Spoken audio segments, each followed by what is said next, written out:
We ready all up here? Good evening. I'd like to call the meeting to order. Wendy, if you would please call the roll.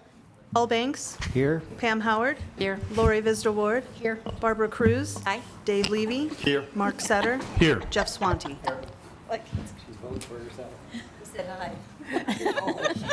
Okay, I think we're all here. Some of us more than others. Aye, aye, Captain. Okay, Jeff, if you would lead us in the pledge, please.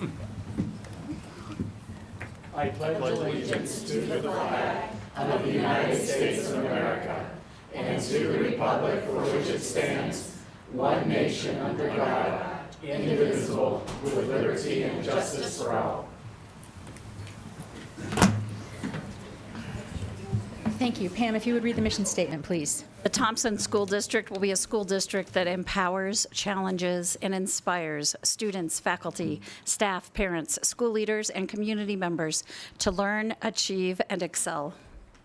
Thank you. First item on the agenda tonight is the agenda. Item 2.1, adoption of the agenda. Are there any changes? No. Okay. Anybody else have any changes? Or does anyone have any changes? Hearing none, I will entertain a motion to approve. So moved. Second. It's been moved and seconded to approve the agenda as presented. Wendy, if you would please call the roll. Paul Banks. Aye. Pam Howard. Aye. Lori Visder Ward. Aye. Barbara Cruz. Aye. Dave Levy. Aye. Mark Setter. Aye. Jeff Swanty. Aye. Thank you. The agenda is unanimously adopted. The next item is adoption or approval of the minutes from the May 1st, 2019 meeting. And I will entertain a motion and a second for those. So moved. Second. Got a motion and a second to approve the minutes as presented. Are there any corrections or additions or changes to the minutes? Hearing none, please call the roll, Wendy. Paul Banks. Aye. Pam Howard. Aye. Lori Visder Ward. Aye. Barbara Cruz. Aye. Dave Levy. Aye. Mark Setter. Aye. Jeff Swanty. Aye. Thank you, and the minutes are unanimously approved. That takes us to the public participation portion of tonight's meeting, and first up is Superintendent's report from Dr. Schaefer. So good evening, Madam President, members of the Board of Education. It is my privilege and honor to provide for you highlights. Once a month, as you know, I try to provide some photo highlights of some of the amazing things that are happening in our school district. So hopefully our audiovisual is working. I see a off screen, but hopefully it will turn on our. Is it working? Can everyone see a screen over there? Okay, so we can't see a screen. Well, we're the important ones. So we'll use our imagination. So I'm going to go ahead and go and read the script, and hopefully we'll get the screens working on our side. So first off, we're going to recognize our Daniel Scholarship recipients, and hopefully we have Ivy and Sarah in the audience. If you can come forward, I'm going to say some great things about you. If you're here, please come forward. So congratulations. So.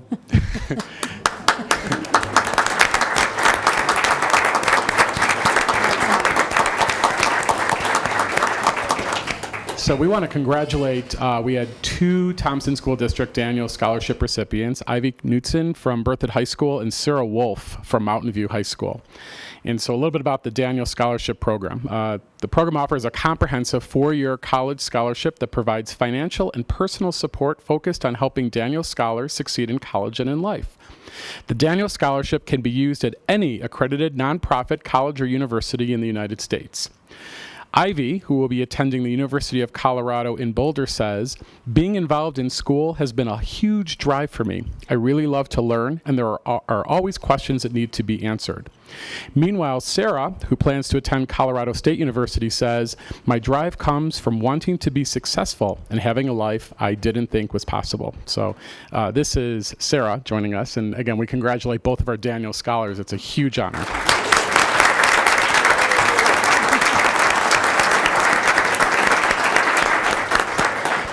So we also had two Betcher Scholarship recipients, and I believe one of our Betcher Scholarships is with us, Alyssa Sauter. So Alyssa, if you can come forward, please, we'll say some great things about you.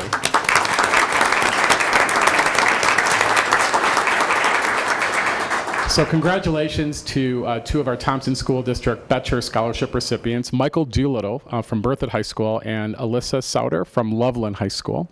The Betcher Scholarship Program supports Colorado students by providing them with scholarships to attain an excellent in-state education, a vast network of alumni and community leaders, and access to additional opportunities that enrich their time in college. The scholarship provides what is essentially a full ride to any four-year institution in Colorado. Alyssa is planning to attend the University of Denver, and she says, "Teachers are amazing. I couldn't have done it without them. They inspire me. If you want an opportunity, it is there. You just have to be looking." And then Michael, who unfortunately was not able to join us tonight due to a scheduling conflict, is planning to attend Colorado State University. And he says, "I am grateful for all the opportunities I was given and thankful I didn't take them for granted." So congratulations, and Alyssa, thank you for joining us.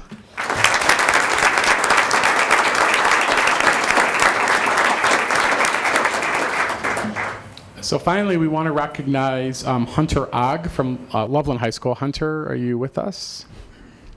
So we'll still talk about Hunter because Hunter was a National Merit Scholarship recipient, which is also a pretty big deal. All winners of the Merit Scholarship Awards are chosen based on their ability, skills, and accomplishments. The students are evaluated on their academic record, information about the school's curricula and grading system, 2 sets of test scores, the high school official's written recommendation, information about the student's activities and leadership, and the finalist's own essay. Hunter plans to attend Colorado State University, and he says, "The greatest aid to my education was learning instead of memorizing. Education should place a far greater emphasis on the development of skills and abilities instead of the glorification of the recitation of facts and figures." So Hunter, we're very proud of you. I know you're not with us tonight, but this is a great accomplishment. Congratulations.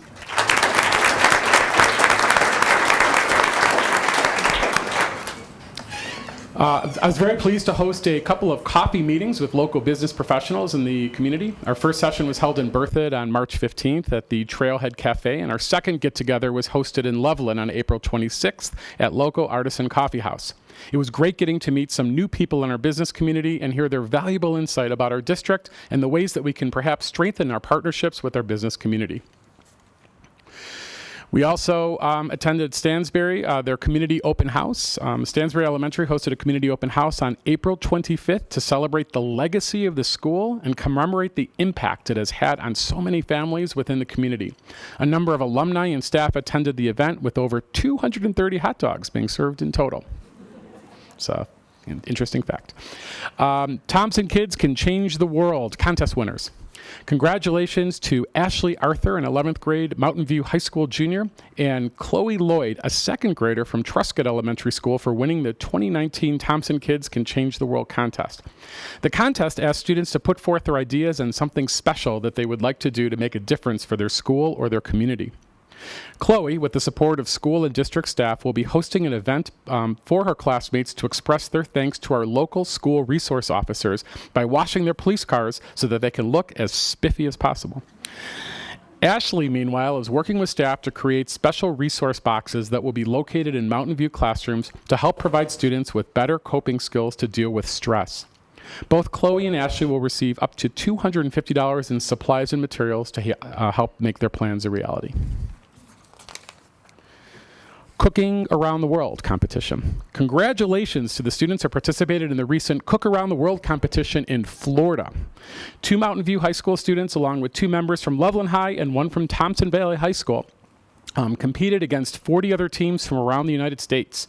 Their assigned continent was Asia. The students took first place in side dish by serving shrimp egg rolls, and they also took second place in the main dish category with a Thai chicken curry and coconut rice dish. So that was pretty awesome. We congratulate them.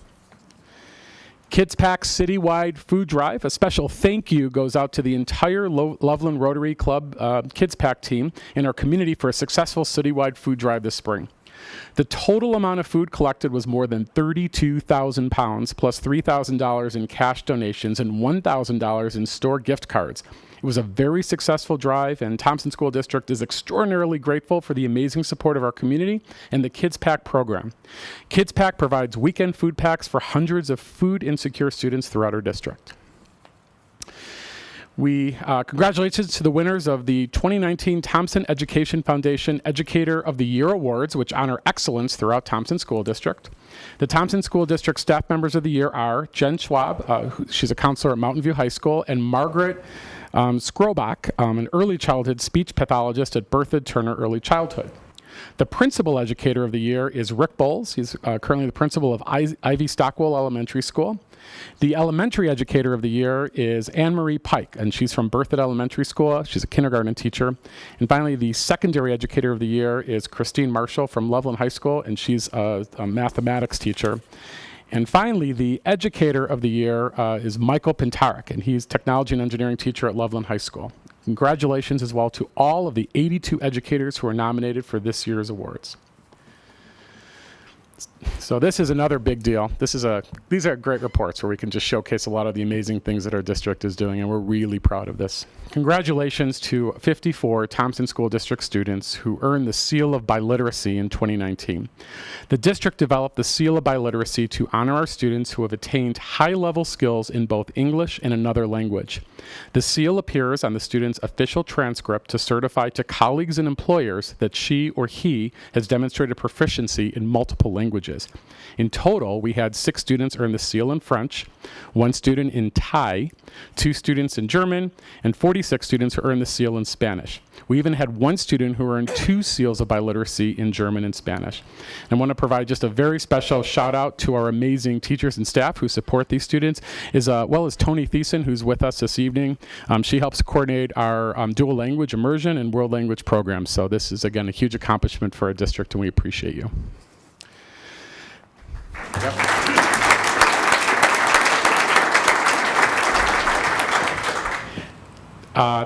We want to thank and congratulate 41 Thompson School District employees who are retiring from service this school year.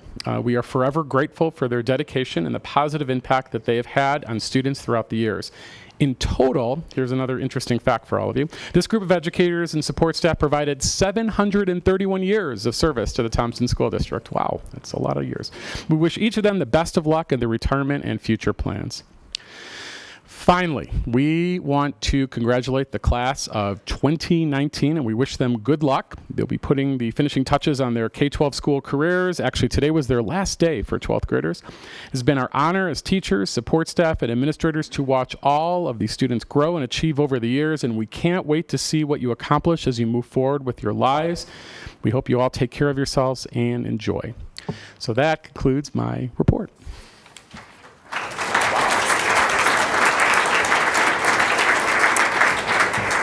Thank you, Dr. Schaefer. We have a lot to celebrate in the district. Thank you for sharing that. You also have item 4.2, which is the presentation of the Distinguished School Awards. Yes, and I would like to introduce our 2 directors of schools of elementary. And Don Huckabee, if you'd like to come. Nope. We're going to have our 2 elementary directors of schools. I'm going to invite you up. Our banners are right over here. Good evening. I'm Anne Marie Sanchez, one of the directors of elementary, and we are very fortunate this evening to be here to recognize 5 of our elementary schools for some awards that they have received from the state. And they'll be receiving a banner for either the John Irwin Award, which is given to schools that demonstrate exceptional academic achievement over time, or the Governor's Distinguished Improvement Award, which is given to schools that demonstrate exceptional student growth, or we have 2 schools that have earned both of those awards. So we're going to go ahead and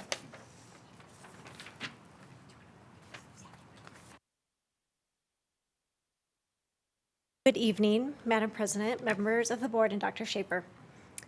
So as we were sitting down and listing all of the wonderful qualities of these schools that are here tonight, it looked like we could have taken the whole agenda. So instead, what we're going to do is just share a couple of top qualities. So when we think about the work that these schools are doing, I'm so proud of you. You all are doing such an amazing job. When we think about the kids that you reach out to, you are thinking about their hearts and you're thinking about their minds. And it's both. And one is not over another, but it's equal. The other part that you really are very thoughtful with is collaboration. So these teachers spend time every week. They are looking at student data.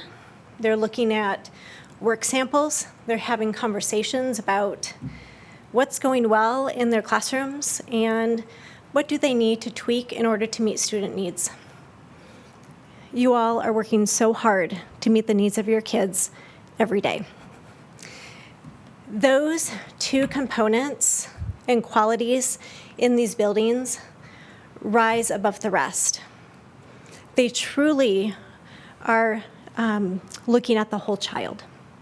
So we have the privilege this evening to be able to present these 5 schools with awards on achievement and growth. The first elementary school that we're going to call up is Berthoud Elementary. Berthoud Elementary is receiving the John Irwin Award. Berthoud Elementary, please step up.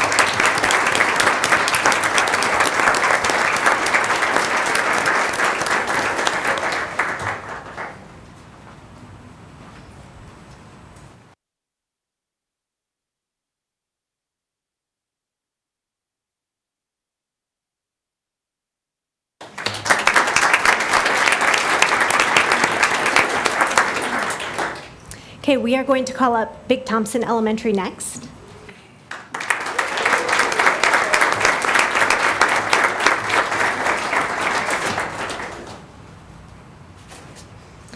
The awards that Big Thompson are receiving this evening are the John Irwin Award as well as the Governor's Distinguished Improvement Award. Congratulations.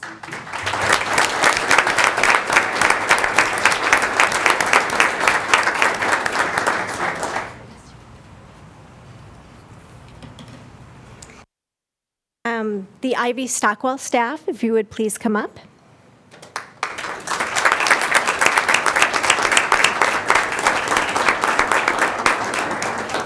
The principal, Rick Bowles, is attending his daughter's choir concert this evening. The awards that Ivy is receiving tonight are the John Irwin Award, as well as the Governor's Distinguished Improvement Award.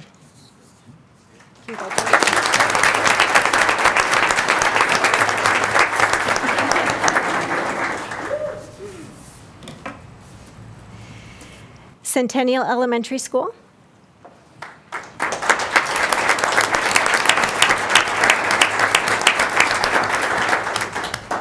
The principal, Carmen Polka, is at her son's lacrosse tournament this evening. May's busy. So Centennial is receiving the Governor's Distinguished Improvement Award this evening.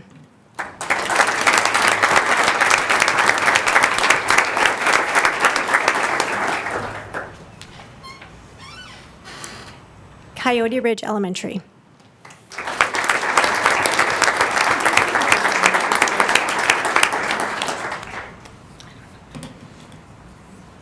Coyote Ridge Elementary School is receiving the Governor's Distinguished Improvement Award.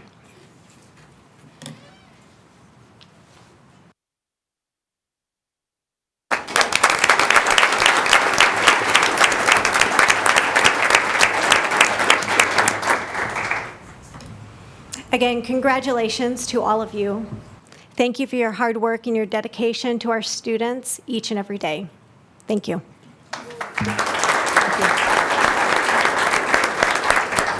And congratulations, job well done. All right, brings us to item 4.3, board committee reports. I am going to start down on this side with Mark Setter and just move on down. Okay.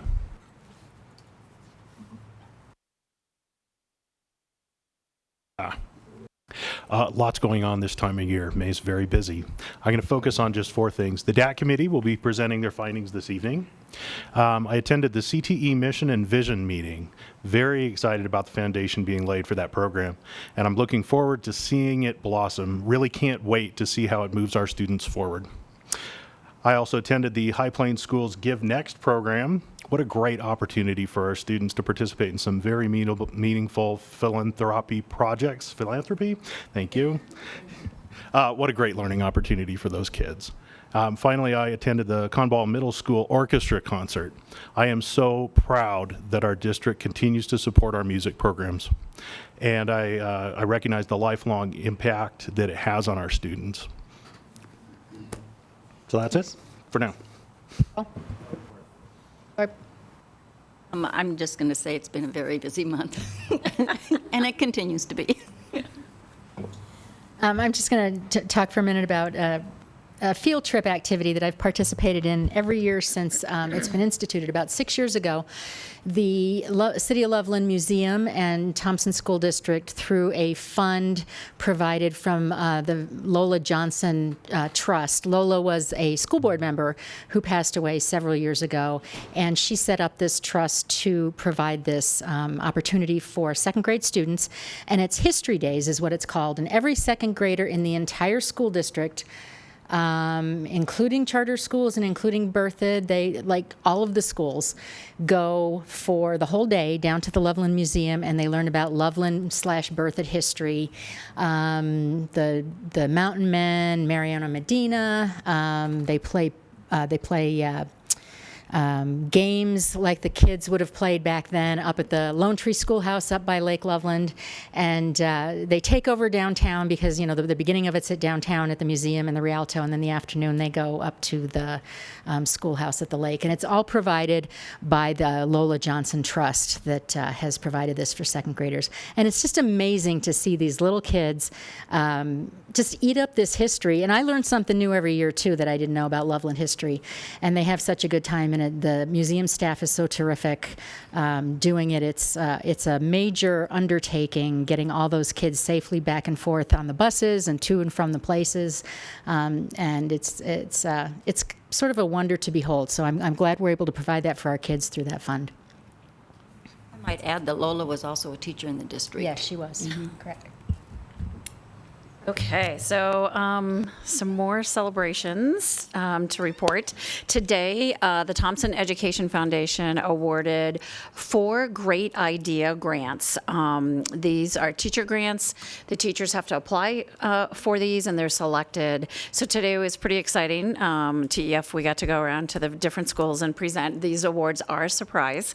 So the 4 winners, since it's no longer a surprise, Janice Marchman, who is a former school board member also, Janice Marchman at Bill Reed Middle School, and then Danny Hallwig at Loveland High School. And then we had 2 winners at Ferguson High School, Diane Arnett and also Nicole Keener. So congrats to those 4. The total amount awarded between the 4 grants was $7,750. So that was an exciting day. The other exciting thing that happened today is, I'm like, every day is exciting, but our students at Community Connections had their graduation ceremony today, and it's actually, it's usually one of my favorite events of the year because these kids work really hard to learn things like how to ride the buses in town. That's one of the biggest accomplishments. That's very difficult.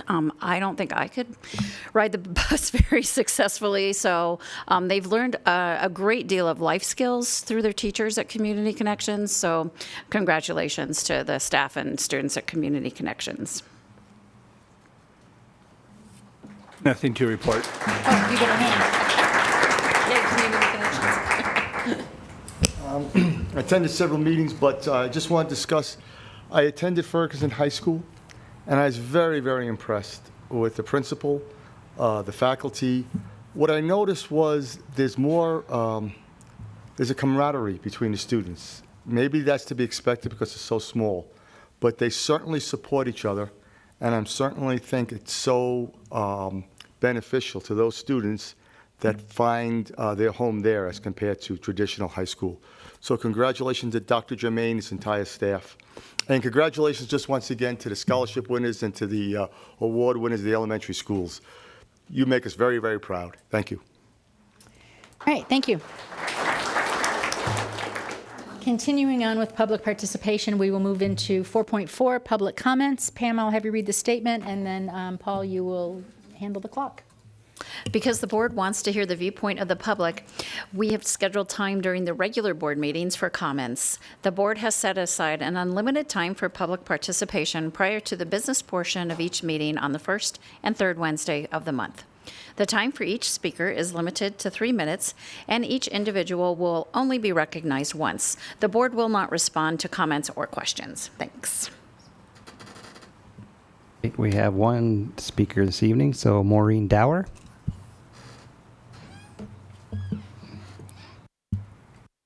Maureen Dower. I live at 1608 Hollyberry Street in Berthoud. My children attend Berthoud schools since they were in kindergarten, and Ivy Stockwell is a fantastic school, and I would highly recommend anyone who's thinking of sending their children to a particular elementary school to consider Ivy. It's fantastic. I am here to speak today, and I wanted to also thank you for your service. I understand how difficult it is to spend your time here every other week, taking all these public comments and doing your job. So thank you. I am here to encourage you to consider and really look at the funds from the 2018 school bond premium. I understand that it is, and you correct me if I'm wrong, it's around 30 million or so, but minus some contingency funds and such, it brings it down. I really want to encourage you to consider the opportunity costs of not partnering with the town of Berthoud on enclosing our pool by putting a roof over it and some walls, and by adding 2 competition lanes to what we were going to do is 4 lanes lap pool, all connected. But what the town would like to do is have a separate competition pool that's a separate temperature, and 6 lanes would allow the high school and the middle school to utilize it for swim practices and meets. The reason why I think this is important for you guys to do now rather than put off till later is this. Construction costs go up 8% per year. That is what we were told for any of the projects in our town, is we should anticipate 8% per year. The Colorado State statistics last year, over the past 10 years, averaged about 6% per year. However, that included the time period of the recession. So 8% is probably an appropriate amount. So what are we looking at for the cost or the rate of increase, inflation costs for furniture? 2.1%, again referencing the state of Colorado inflation price index. What about lights for a field? I think that was 2.3 or 2.4% increase per year.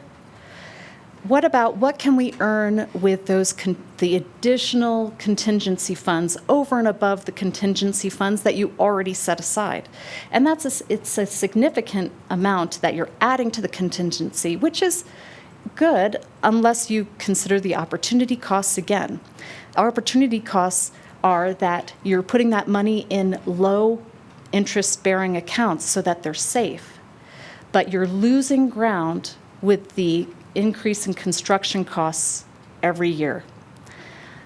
Am I done with the red light? That's the red. Okay, sorry.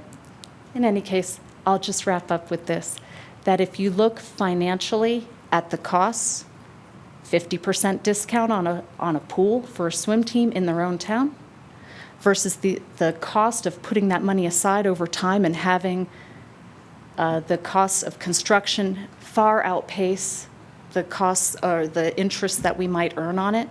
Now is the time to invest in actual facilities, and this is an excellent one for the board to consider. So I'd like you to consider that. Thank you very much for your time. I hope you have a great night. That's it. That brings us to the end of public comment.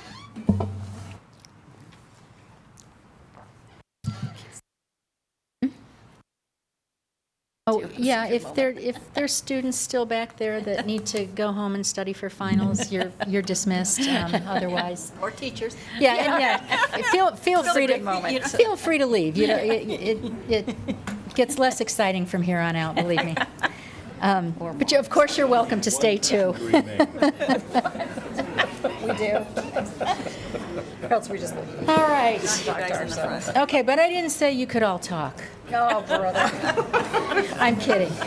So next on our agenda are the action consent items. I'm going to go ahead and read them off. If anybody wants to pull anyone, just let me know, and I will have Pam read the gifts and donations before we take a vote on the bulk of them. So we have item 5.1, which is approval of personnel, extra duty, and coaching recommendations. Item 5.2, approval of gifts and donations. Item 5.3, approval of the Head Start Community Assessment. Item 5.4, approval of the Board of Education meeting calendar for 2019-2020. Item 5.5, approval of the upcoming boundary changes. Item 5.6, approval of full-day kindergarten pending Governor Polis's signature, which has happened. And item 5.7, approval of 2 bond-funded roofing contracts. So is there any item on there anyone would like to pull off? Excellent. Pam, if you would read the gifts and donations, and we can go ahead and I'll entertain a motion. All right, this month we have 2 gifts. The first one is to Conrad Ball Middle School. That was a $2,000 check for their ILC program from Debbie and Kevin Hogfelt. So thank you so much to the Hogfelts. The second one is to Cottonwood Plains Elementary School. This one was $6,627. The donor was the Benevity Community Impact Fund. So thank you so much to those 2 donors. All right, thank you. I will entertain a motion to approve the action consent items. So moved. Second. Thank you. It's been moved and seconded to approve the action consent items. Are there any questions? No. Wendy, would you call the roll, please? Paul Banks. Aye. Pam Howard. Aye. Lori Visda Ward. Aye. Barbara Cruz. Aye. Dave Levy. Aye. Mark Setter. Aye. Jeff Swanty. Aye. Thank you, and those items are approved unanimously.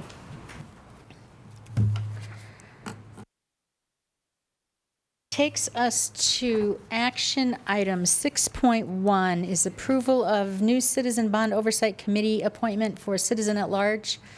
Todd Piccone, am I going to get to pull from that basket again? All right. We had a committee member who had to step down for time constraints, and I am going to, and this is how we chose half of them, and so this is how I'm going to choose this replacement. And we have Denise DeVore. So Denise, I don't think Denise is here tonight, but Denise DeVore. All right, thank you. Let's see, do we need to have, let me have a motion and all that, right? Yes. All right, let's do all that. So if somebody would give me a motion and a second to approve Denise DeVore as the replacement So moved. to the Citizens Bond Oversight Committee. Second. Thank you. It's been moved and seconded to approve Denise DeVore as the replacement member for the Citizens Bond Oversight Committee. Is there any discussion? Sorry, I just banged my knee. Oh, no. It's like a funny bone down there. Okay. Wendy, if you would call the roll, please. Paul Banks. Aye. Pam Howard. Aye. Lori Visda Ward. Aye. Barbara Cruz. Aye. Dave Levy. Aye. Mark Setter. Aye. Jeff Swanty. Aye. All right, thank you. And you will let Denise that we've unanimously approved her selection. Thank you. 6.2, the approval of the career and technical education programs. That would be you, Todd? Yes, Madam President, Board of Education, Dr. Schaefer. The recommendation tonight is that the Board of Education approve the recommended programs for the Career Technical Education Center. Some background is staff presented to the Board of Education on April 24th, 2019, information regarding the process to arrive at the recommended pathways. The purpose of tonight is to approve the 4 recommended pathways, which are healthcare options, which within healthcare could include CNA, medical assistant, nursing, pharmacy tech, and behavior health. Construction trades options could include HVAC, plumbing, and electrical. Computer science options could include game design, cybersecurity, programming, and robotics. And advanced manufacturing and welding. Options for programming could include welding, electronics, and precision machining. Staff's next steps after approval, hopeful for tonight, is that we'll take the recommended programs and develop pathways with partners and through business advisory committees, and also get state approval for CTE funding. Additional program enhancement for tonight that is recommended is through information from community and student surveys. Automotive technology will be enhanced at Thompson Valley High School to pursue an ASE certified program. This program will also be developed through business partnerships and advisory committee work. Staff reviewed Thompson Valley's current automotive building, and the existing structure will provide opportunity for automotive pathway enhancement. Additional programs for the future the staff has looked at are the 5 listed below, which are culinary, business, entrepreneurship, aviation, education, and energy, out of another list of 10 more. So are there any questions tonight? And I do have support if needed. Board, questions? Paul? I'm just questioning this, and this may not be that easy to answer, but once we decide on these, I mean, how long are we like committing these for like forever and permanently, or if we decide one's not working, we have to swap it out? I mean, how permanent are these once we put the investment in it to get these in place? And So there's 2 aspects to it. One is the building, it will be adaptable. So the structure of the building will be flexible enough to move programs in and out. But as staff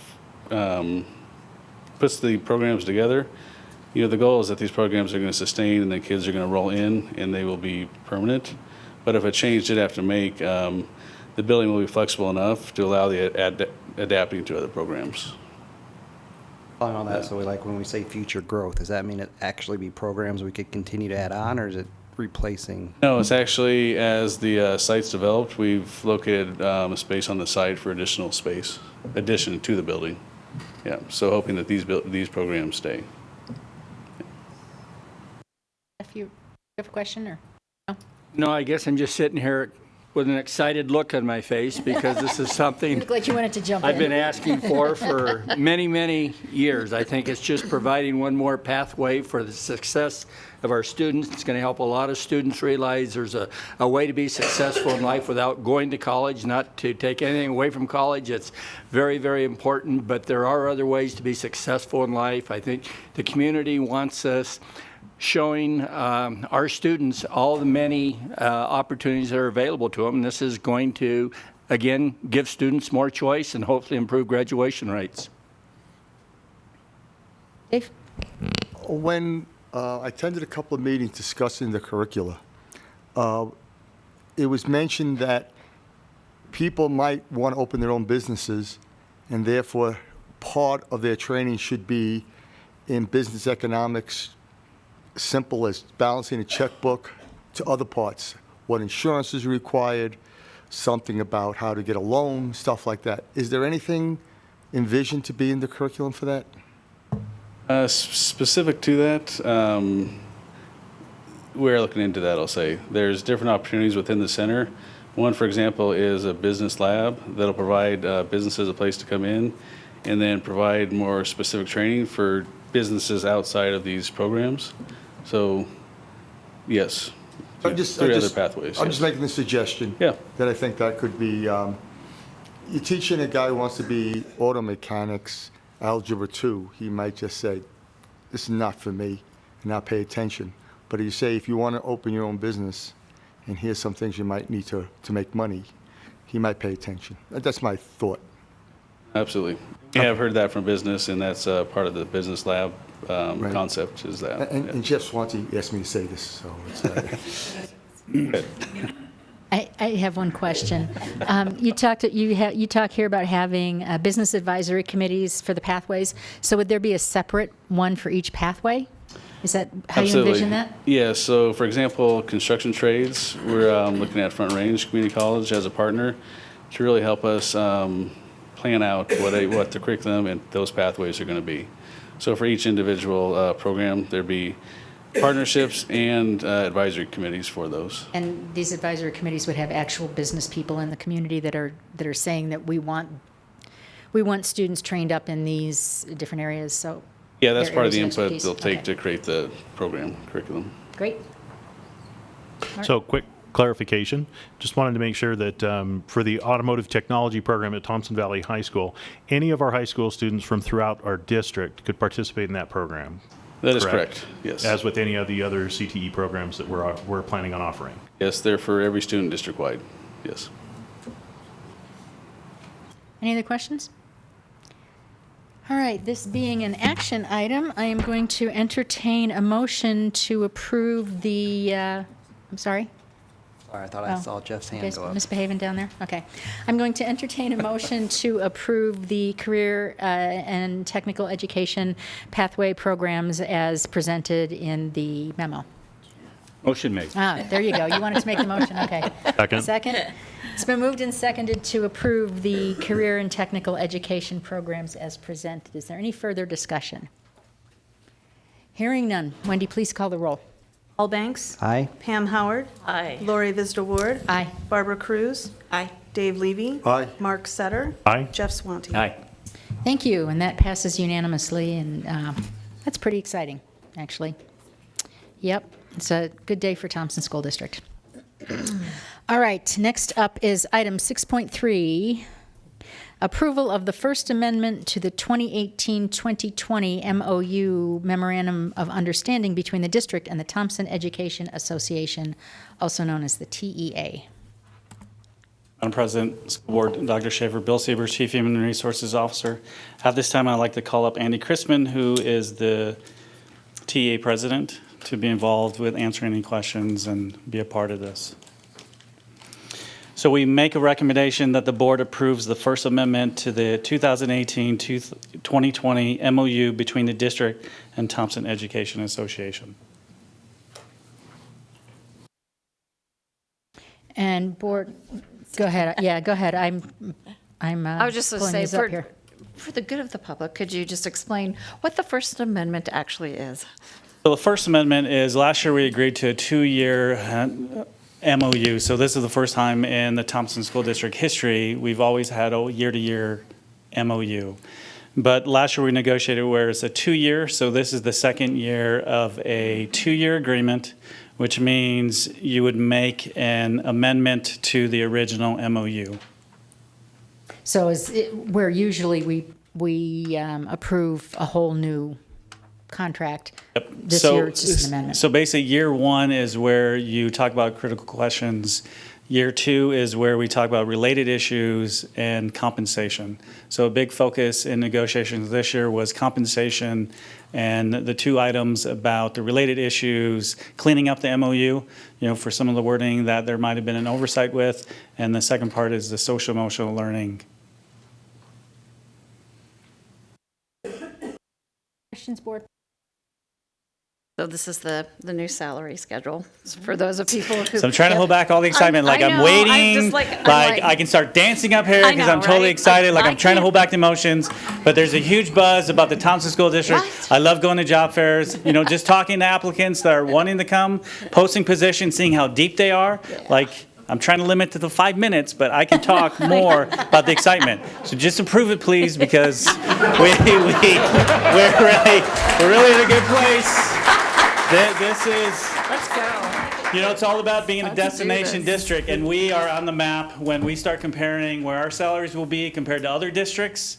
It's huge. It is like huge. it's literally like I can't It's even come a up with a new different word world. like huge. Like this is a great time to be in the Thompson School District. So as far as retaining and all that, I can keep going, but So just I limit my move time. we approve. Exciting, yes. Second. Please, just The First Amendment, Yes. including the new salary schedule for the 2019, 2020, like what years am I talking about? It's an amendment to the An amendment 2018. to the 2018, 2020. So moved. So that was a motion. I think I heard a second somewhere Yeah, over I here. did. Okay. Yeah. It's got a motion and a second to approve the First Amendment to the Memorandum of Understanding between the Thompson School District and the Thompson Education Association for the contract that covers 2018 through 2020. Are there any further questions, comments, discussion? Paul? So I just want to make a clarification comment because I had a few teachers come and talk to me about stuff that they said it was in the newspaper. I never saw it. Well, anyway, there was a conversation around that they felt like I was not in support of teachers getting this raise, and that somehow so I just want to clarify for any teachers out there, I am 100% behind this. I never mentioned teachers. I never mentioned teachers should not get this particular raise, so I'm not sure where those conversations came from in Facebook and all that, but I'm absolutely thrilled that we're able to do this for our teachers and the rest of the staff, so this is a good time. Pam, here's your motion. I'll let you talk. Oh, well, I was just going to kind of continue this is just such a big moment for our whole Thompson community to celebrate. Everybody should be really excited about this. I know Bill's the most excited, and maybe Andy's second most excited, but, you know, okay, a lot of people are excited. There's some Spirit fingers back there. We can do some spirit fingers. Right, spirit fingers. And I know, like, so many of us have worked so many years to make this happen, like, more than a decade. So this is big. And it's been worth every minute of work, I think, because the bottom line is our students are really going to benefit from this. And yes, we have more room for improvement and compensation, but this is the right step in the right direction. So congratulations, you guys. Yep. Jeff? I guess I'd also like to just say that we're not giving staff, teachers, all employees in the district anything they don't deserve. Right. We're giving them everything that they do deserve and wish that we could do more. And we're still not going to be the highest paid district. We're not even going to be close to it. But we are going to be competitive. And I guess this is an opportunity for us. I know everybody on this board has worked very hard at just trying to show our appreciation to the employees of the district, how important they are. And we haven't always treated the district employees like they should have, and hopefully this is just an indication of how much that they are appreciated. We appreciate all the teachers who have stuck with this district over the last 5 or 6 years. It wasn't easy. I know a lot of this was done at great sacrifice, compensation-wise. We certainly appreciate all the new teachers, staff, everybody that took a chance on this district and has gone to work for us. And Bill, we certainly hope this is going to help you recruit the very best talent, and we want to hold on to that talent once they're here.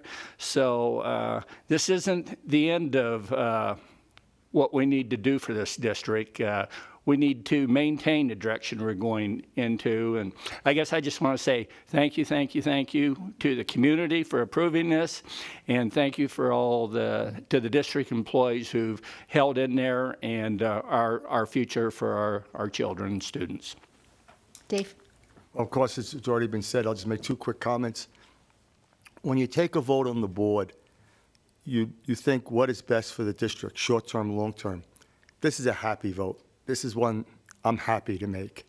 And the second thing is I ask all the teachers, all the employees, when you go into the supermarket, when you go into the local restaurant, just look around. They're the ones that made this happen, not the board. They're the ones. They voted the money. They voted to tax themselves to pay you what you deserve, or more, at least give you the raise. So remember, we talk a lot, but they're the ones that put their money where their mouth is. So that's what the community thinks of you folks. So congratulations. Mark? As a board, we've done a lot of research. We've done a lot of studying, reading. Thank you so much for that report you prepared for us earlier this week. What it did is it gave us a chance to validate that what we're doing is exactly what the voters told us to do, and that is to make this district competitive. What we see is a plan put forth that's very responsible, and also, I think Dr. Siebers can say, is going to be very effective. And so I'm very excited. I'm very proud of this district and our community for the step that we've taken. And I'm eager to move forward. I'm good. Yeah. It's all been good. It's pretty much all been said. No. It's all good. All right. I do believe we need an official vote here. So Wendy, if you would call the roll. Paul Banks. Aye. Pam Howard. Aye. Lori Visdor-Ward. Aye. Barbara Cruz. Aye. Dave Levy. Aye. Mark Sutter. Aye. Jeff Swanty. Aye. Thank you. And that unanimously passes.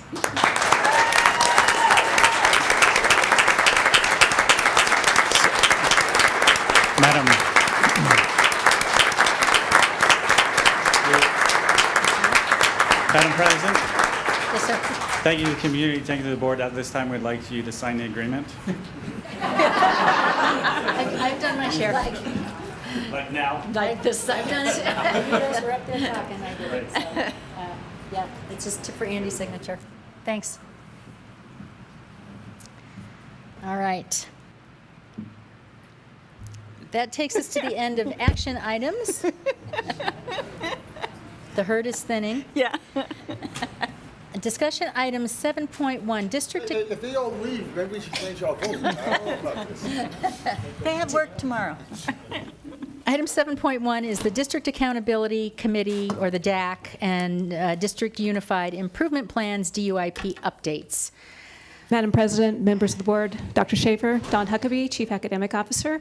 I'm pleased to introduce Chastity Stringer, our Interim Director of Assessment and Accountability, who has been leading the work in conjunction with our DAC co-chairs. And so I'm going to have her do the introductions, and then our DAC representatives will share their recommendations with us. Madam President, members of the board, Dr. Schaefer, Chastity Stringer, Interim Director of Assessment and Accountability. Tonight we have our co-chairs with us for our District Accountability Committee, and they've worked very hard along with all the members who consistently showed up and gave input and really had some great thinking this year. And so Dawn Kirk is one of our co-chairs, and Kristen Hines is our other, and they have done an outstanding job this year in bringing everybody together and making sure that all voices are heard and that we stayed focused. And so they're going to present tonight some of our findings and our charge. So thank you. Thank you, Chastity, and thank you, Madam President and the board and Dr. Schaefer. We have had a really amazing year. We changed the format up just a little bit so that we were able to, every attendee was able to hear from every school, which was a major change from some of the previous years. And so we were allowed to really get into every single school and get input on every single school with everything that we've done. So we'd like to share that with you now. Turn it over to you. So it's exciting that we're in our second year of our new format where all schools present to the DAC and we have people or the principals share, and it's been awesome to see. And one change we have this year is that we have celebrations, because now that we have 2 years, it's exciting to see the work. And so that's what I'm going to start with, is the celebrations that DAC had. So first, every school in our district is caring for all students, and we see this through the many different types of programs in our school, and there's a lot of innovative changes, especially in the middle school and high school, which is exciting to see. DAC brought social emotional needs to the board quite a few years ago, and it was every single school presented what they are doing. And so that was so exciting that we are seeing that change and we're seeing that follow through. So that was a huge celebration. And then every school in our district also values homeschool partnership, and there's a lot of innovation and ingenuity around this, and there's a lot of schools coming up with creative ways to get parents through the door and interacting. So that was just exciting to hear, and it was exciting that that work was presented to us. And then also, we really want to thank you for approving. DAC really noticed the addition of the late start and the difference in work that schools could accomplish. They shared, more collaboration time. They were able to dig deeper. They're able to work together more, and every school was using that time very, very wisely. So it was so exciting to see that addition this year. And it was a great year for DAC, and we're really excited to continue to see the process continue next year. Thank you. I would also like to say thank you to Chastity Stringer and to Amber Wallace, because the two of them helped to make sure that everything ran smoothly all year, and they were incredible. Chastity did all the data presentations for every meeting so that we had a standard data set that we worked off of, and that was something that the principals definitely appreciated, but also everyone who attended the DAC meetings, because we heard the same information for every school, which was really great to have that level set. So we do have some recommendations, because that's what you asked us to do, and I'm going to go through them very high level since you have the details. We do do want to define parent and community engagement for TSD. That concept came up a lot, and what we think is important is that we really have a strong understanding of what that means to us so that we can ask for the right things. So we also want to know the opportunities, the needs, the wish list, the resources that we have, the expertise that we have. We want to highlight the meeting attendance that we're seeing, the mentoring and volunteering. And we know that there's a lot going on already. TSD is doing amazing work. Tonight was a fantastic night to come to the board to see that. But every meeting that I go to, we hear amazing things that are happening in our schools. And so what we want to do is have a mechanism that's in place so that we can actually consistently collect this data. Knowing what a big difference it made to have Chastity and Amber presenting and preparing the data, we know that if we were to put that same effort into collecting other data on what we have in the district already, we'd be able to use those resources more wisely. We hear a lot from different schools that tell us this great thing that they did that really worked. And you see the wheels turning in other schools that are there that night, taking notes and thinking, oh, maybe we could do that. But it only applies to the people who actually make it to the meetings. And we all know that these evenings are very, very full, and it's not just in May. We can't have every educator, we can't have every administrator at every meeting, so we want to make that easy and accessible. We do also want to share more of our successes. One of the things that came out often is that we have great support from the people who are already supporting the district. We want to find a way to engage the people who are not yet engaged. Again, not only do we want to define what that is, but we want to have interactive ways for people to get involved. We heard from schools that said that they really had challenges getting people to show up to their events. And then we have heard from other schools that have wildly successful events. So we want to get creative on how we do that. We also want to have a district administration supported approach to get more schools in the community and more community in the schools. We heard a little bit about that with CTE, and I think that that's just one great example of how we can have that great interaction between all of the people that are here supporting TSD or could be supporting TSD, and also letting people know the great work that's happening inside of this district and what our schools are doing. We actually highlight some of them here. We want to also continue to expand the curriculum adoption at the district level and prioritize professional development and best practice sharing through the professional learning communities within and across the buildings. We did hear that that's what that late start time was used for quite often. We think that's working really well. We want to make sure it continues and is supported. We also want to facilitate a once-a-year effort to review the efficacy of existing programs and the return on our investment of time and resources compared to results. And then I'm going to turn it over to Kristen to wrap up. And then also, we also wanted to add a revision to last year's recommendation on focus on trauma and social emotional to include staff. So, and I know that that's already on your radar, but definitely that was a big topic for the DAC, and we just wanted to officially have that out there, that they definitely felt that that was a need, that we think about how are we making sure we're taking care of staff.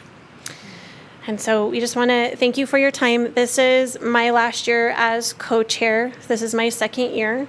And Mark Ensenado from Coyote Ridge has taken my place. So thank you for accepting my service. Thank you. Did you have any follow-up comments or questions? Questions, board?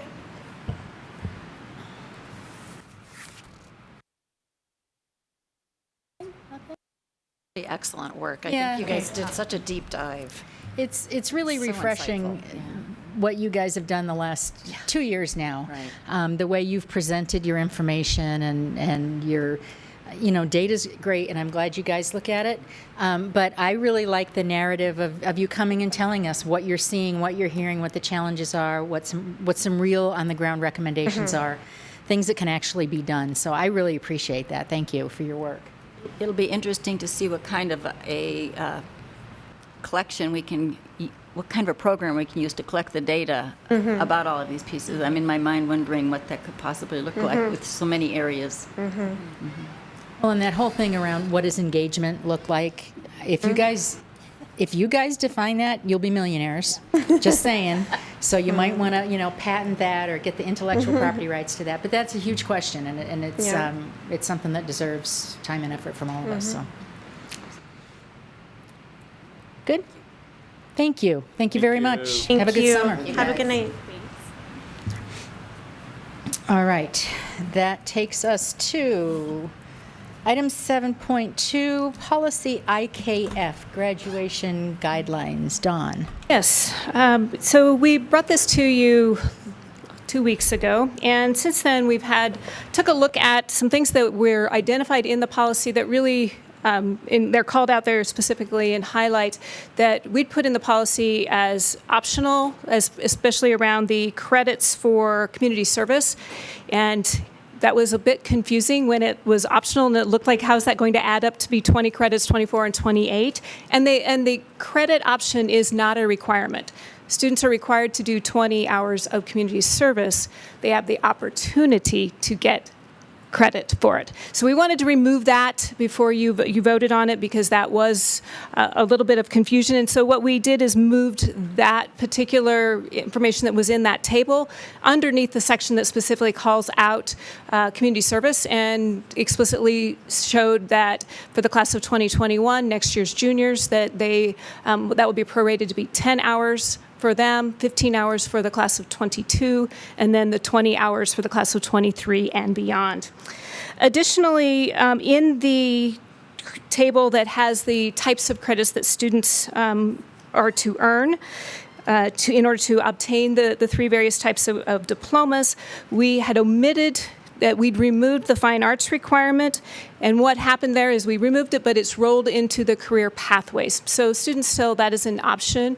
It's that students will be required to take those credits, but they have the option of taking it in one or more career pathways. And so that wanted to call that out.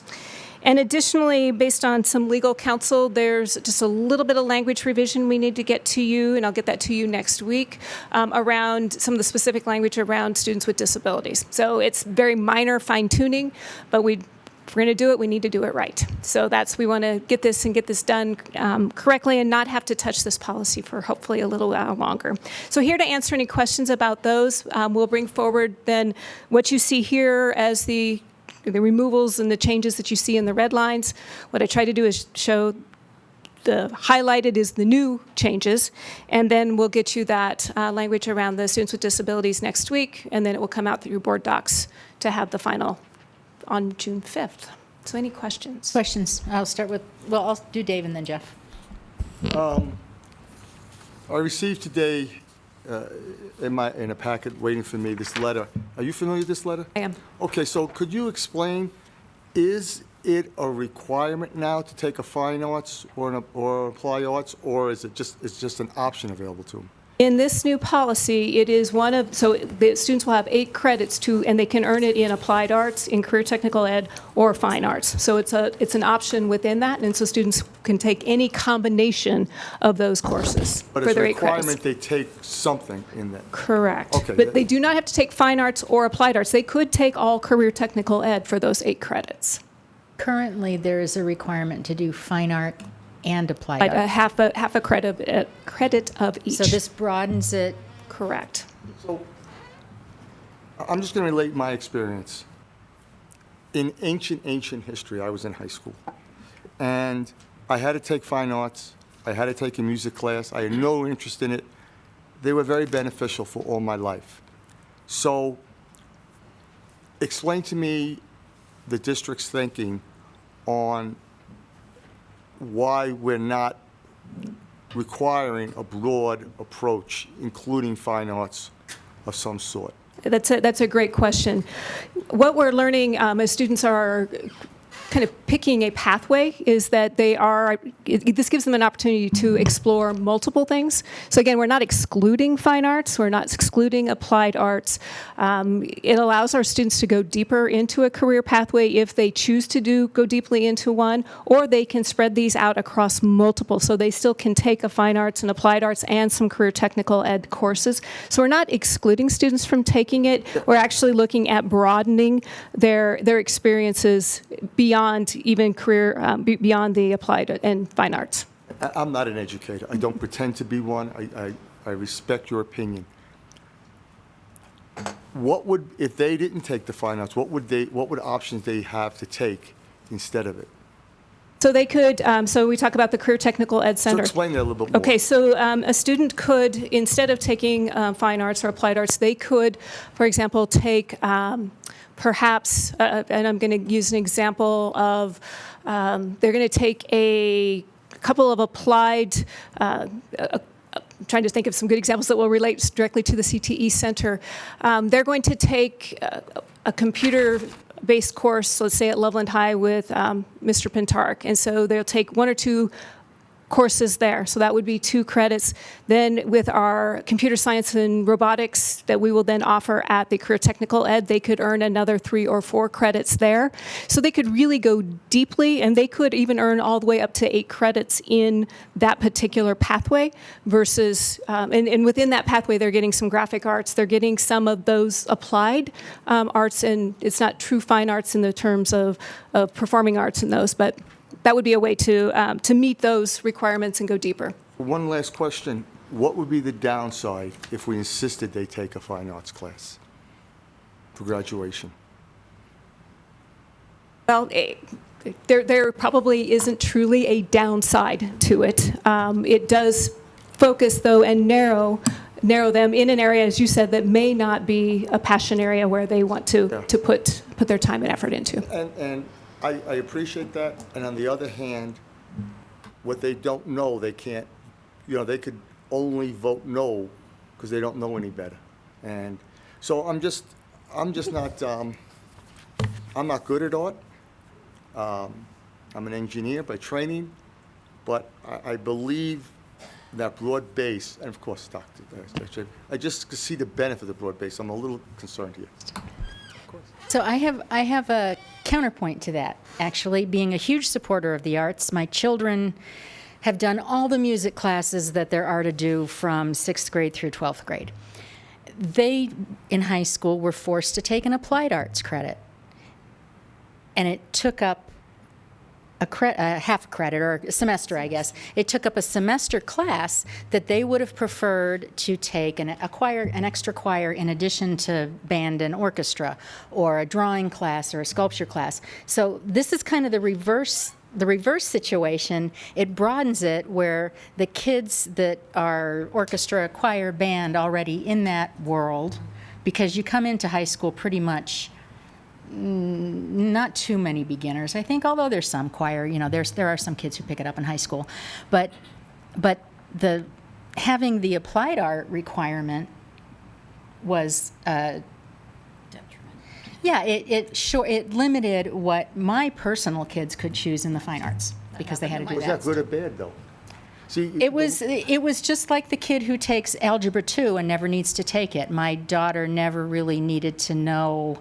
It was a computer graphic. I'm sure she had a great time for that semester, but she would have really rather done another music class.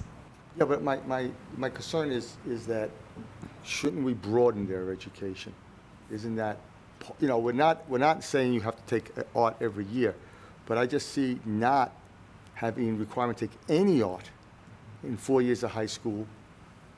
It's like... You're not required in middle school to take art or music even. And so turning it around and saying, okay, you got through middle school and you didn't have to take any art, now we're going to make you take fine art. I don't know. Yeah, that's a mistake. I don't know. I like the broadening of it. I think that kids It's not broadening, it's narrowing it. I think it's broadening the it. other way Like around. my daughter, one of my daughters, she ended up taking she ended up with, I don't even know, 34 credits or something. And having to fit the applied art in meant she had to take an AP course online. She was really frustrated with that requirement. It did not enhance her education. In fact, it stymied it. So I like this because it gives more freedom to the students to pick and choose. I feel like it really gives them that autonomy to say, all right, these are the things I want to do. And a lot of these kids are going to end up taking, an applied art or a fine art class, right? Because it's fun and it's cool and, they want to do metalsmithing or whatever it is, if they can fit it in. And then you get some kids like my youngest who just wanted to do every AP class under the sun and was really frustrated that she had to do one AP class online and not be in class for trading it for an applied class. So I don't know. Dr. Schaefer wants to say something down there. So one of the directions that we're moving at as a district is, we do a lot of listening to students in our community. And one thing that we're learning is that we really want to empower our students to have agency and choice and not a quote unquote one-size-fits-all curricula. And so what we're trying to do, and CTE is a great example, is just create additional pathways and opportunities for students. And we're not limiting or prohibiting students from exploring their passions or even doing fine arts or applied arts or career tech ed. We're not narrowing it either. We're not requiring anything. We're basically saying, please choose, please explore. And they can work with their counselors, they can work with their parents, and we want kids to explore, but we also want them to be interested in their passion. The school day is like a work day. It's a long day for kids. And having that one part of the day where kids have maybe some choice, some freedom, some elective, and they can go deep and they can explore their passion and interest, I think it's very positive. It's certainly something that, all our classes that we offer, our teachers do a great job and attracts kids to take them. And so those kids that love band and art and music, they're going to continue to love band and art and music, and maybe they're going to want to try CTE or some other pathways. And so we really want to encourage them to do that. So a lot of this is around broadening their opportunities as well as really buying into this notion of agency and choice. Twice I've heard Algebra 2 brought up. This is very timely because just last night on PBS I watched a special that they had on, I think they call it the California Math Project. And it has to do with Algebra 2 being a graduation requirement both in high schools and college. And they're proposing that there be alternatives, and they had several examples of people that are very bright that just don't get algebra. And so they want to come up with alternatives for these people, and they feel that it will help their graduation rates. And these seem to be very smart people talking and seem to know what they were talking about. So anyway, this is all very timely. I see we have requirements for 3 math credits. Is one of those Algebra 2? How advanced does the toughest class need to be for our students? And what kind of conversations are we having, if any, along the same lines? We do have the traditional math trajectory of Algebra 1, Geometry, Algebra 2. However, we do have some options in that third year, some statistics classes, looking at some financial literacy. Those kinds of courses are the ones that we're exploring in that same vein. Also then looking at what that fourth year, for those students who go on to the fourth year, what can we offer there that is even, trigonometry, again, the kind of an advanced stats. Statistics is really one of the courses that is becoming a course that many schools are looking at as that equivalent to an Algebra 2 that is kind of more grounded in that relevant world, real world experience and using it and basically taking the standards that are in currently Algebra 2 and applying them in that real world. We're also looking in the career technical ed courses. Where can we embed some of the math? We already have geometry and construction, that's one, but as we look at building those programs out at the CTE Center, making those crosswalks to as high a level of math as we can, we'll be doing that. For just regular statistics, not just AP statistics. I'd have to look at the course Okay, guide I was just book. wondering about that because I just remember from Thompson Valley, I think there was only AP stats. I think that's true. Okay. So Those that are, might those be a are some good of the courses idea that we're playing with, though. Yeah, Yeah. because that is a relevant class. It's kind of a follow-up to that. One of the suggestions being that what a lot of students could use to help them be successful in life is more household financial type stuff. Everything from balancing a checkbook to how to apply for a loan, and a lot of things involving numbers that you use in day-to-day life. And I know that if you talk to business people, you'll find them saying the same thing, that they have students, graduates that come in and really don't understand how numbers apply to the business world, et cetera. So I don't know, I just hope it's something we continue to explore and look for opportunities. Maybe it'll help us improve our graduation rates. Is there a Algebra 2 requirement from the state of Colorado, or is it a standards? Like if you can do those standards without doing Algebra 2, So the higher education requires an Algebra 2, but it's not required for a high school diploma. Okay. So if you're looking at college, then you need Algebra 2. You that's just it. Yeah. But if you're not, then okay. Anybody down here? Paul? I was going to share my thoughts on both sides, so I'm not going to help the conversation too much. But I was thinking about the fine art side of it, and I was thinking like my two daughters are the ones that coming home saying, "You're on the school board. Can't you do something where I don't have to take those classes because I want to take this and this and this?" But then I was also at an arts thing at Loveland High a couple weeks ago, and I was talking to a young man who says, before he had to choose and take something, he never knew he had a love and a passion for photography. And now he's gone on to take AP photography, and he may make a career out of that. So if he wouldn't have ever been somewhat forced to at least be exposed to that, he would. And so I'm wondering how many other students are like that. And then kind of Dr. Schaefer's point is, the underlying assumption is that kids at the freshman age or sophomore age understand themselves enough and know enough about themselves that they will make those right choices. And I just think of a young gentleman who's spends a lot of time at my house these days. I've got to know him really well. He was on a path of, I'm not going to college, I'm not doing this. He would have been taking choices, path of least resistance, not necessarily the best choices for him long-term success. So sometimes I think there's a fine line between there. If you give them too many choices, they may not always make the best choices. So then how, as us adults, are restructuring things to expose them to things, make sure we're pushing them, making sure we're doing everything to get them ready. And I don't know what the fine line between those two are, but I guess I would add that to that point, the ICAP is that opportunity for students where they are doing that kind of career exploration. They're learning more about what their interests are, what their aptitudes are, and then aligning those with a path through high school and then on to whatever opportunities they take for themselves once they leave high school, that creating a relevant ICAP experience gets them into some job shadowing, gets them into, again, exploring their interests, and then those often then springboard them into coursework that they take, and they find their passion in that way too, and where their aptitudes are. So that I think there's that work that is also a requirement of graduation, is that students do complete a relevant ICAP experience. I'm just going to finish my story about the young gentleman who... He's still hanging out at your house? He's still hanging, Okay. but he went from probably not being college ready or wanting to go to college, that because he took those courses, he found some passions. He found he's able to do it.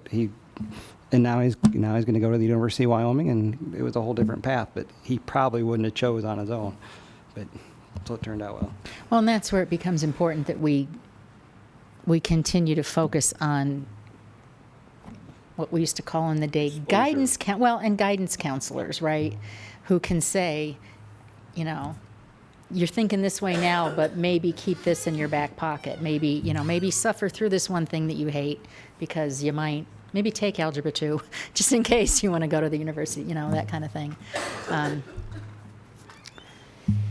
right, so this is going to come back. Sorry. Sorry, and that Mark. kind of dovetailed into the question that I had, and do we feel like the levels of our counseling, academic counseling, guidance counseling are sufficient? I was looking at some numbers of ratios of students to advisors and counselors. I've also been talking to counselors in the district, and it feels like they're doing less and less academic counseling and a lot more social and emotional counseling.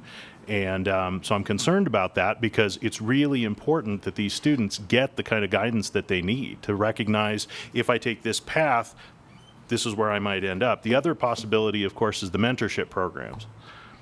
So can you expound on those two issues? I can, and I'll kind of look at Dr. Siebers here as well. I mean, the conversation we have had around secondary counselors is a need to look at what that ratio is of counselor to students, so that we can maximize those opportunities for students to have not only the kind of the social emotional counseling that they need, but also the career and guidance counseling that they need.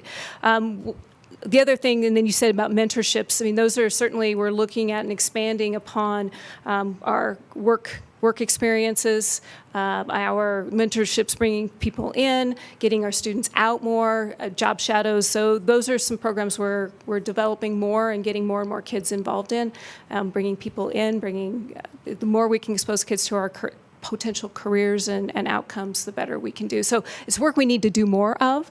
We've got a team that's really working hard on that, and I think the Career Technical Ed Center is going to help us there as well. We really will anticipate having a kind of a true career counselor at that site to be able to work with the students that come there. And they're coming from all high schools, so to be able to do some of that work there. Dave. I have a question. Let me state, it would be very difficult for me not to vote for your recommendation because, that's why we hired our superintendent, because we have confidence in him. What would be the downside if we postpone the decision till early next, figuring we can't have this, there's no difference between making it next WIME or at the end of June. That's a short period of time.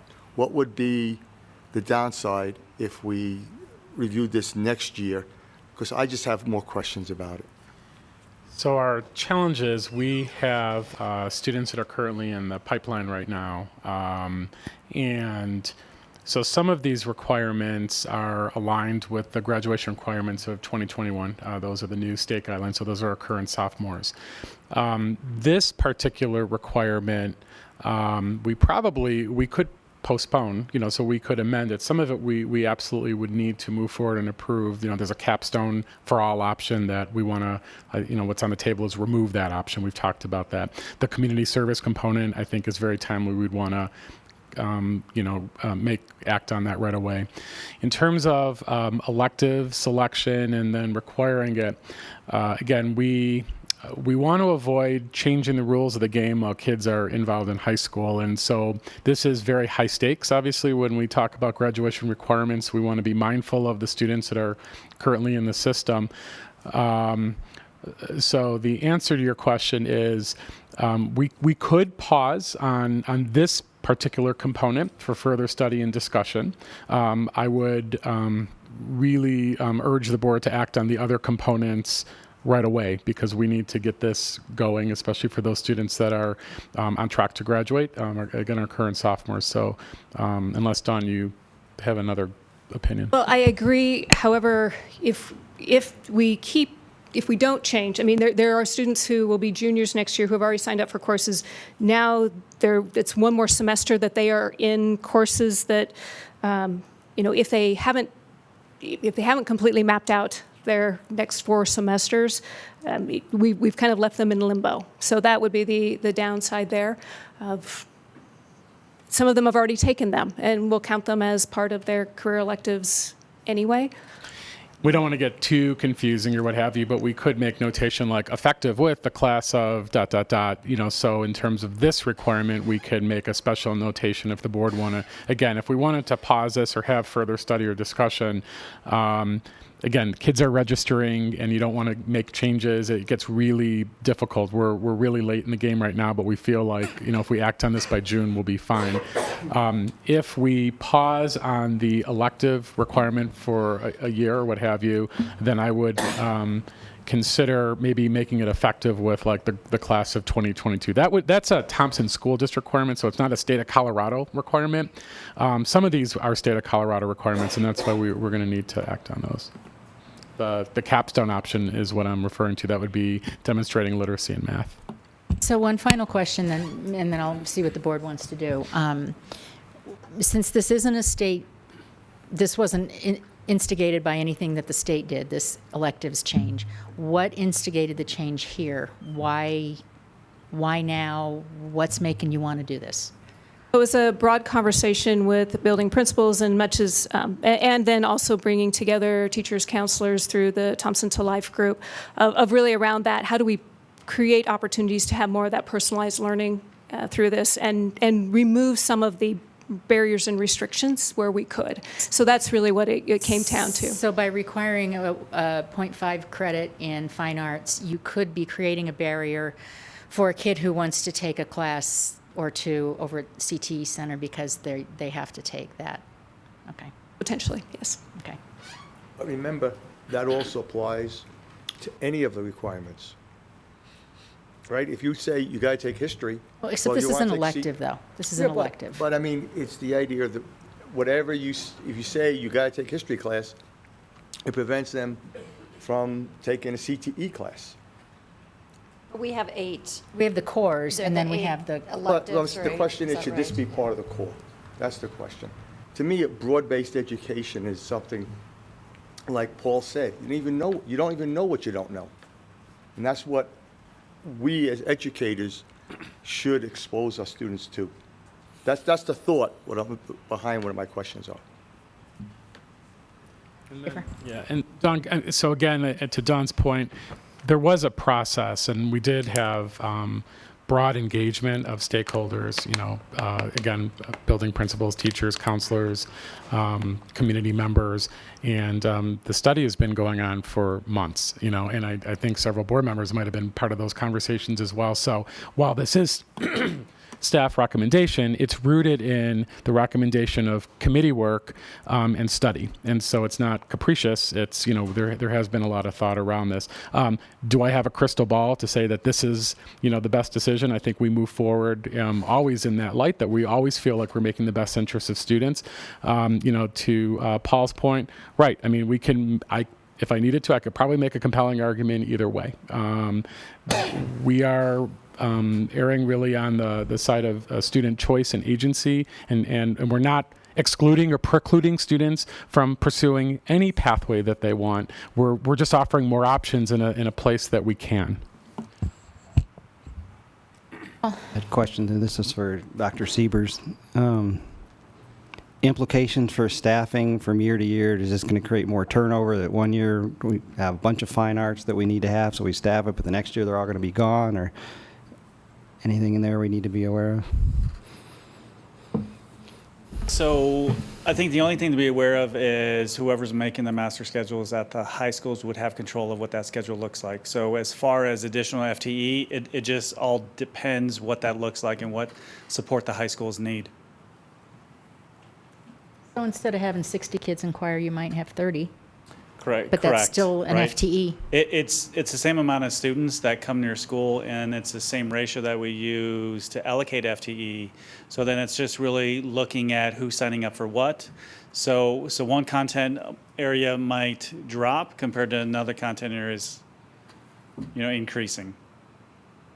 And so do we have teachers that are able to stay employed and shift to those needs, or is like 1 year we need you because you're a fine arts expert, but sorry, next year? So with No Child Left Behind leaving us years ago, there was some restrictions with certification, but now with ESSA has changed the licensing game and creating more flexibility.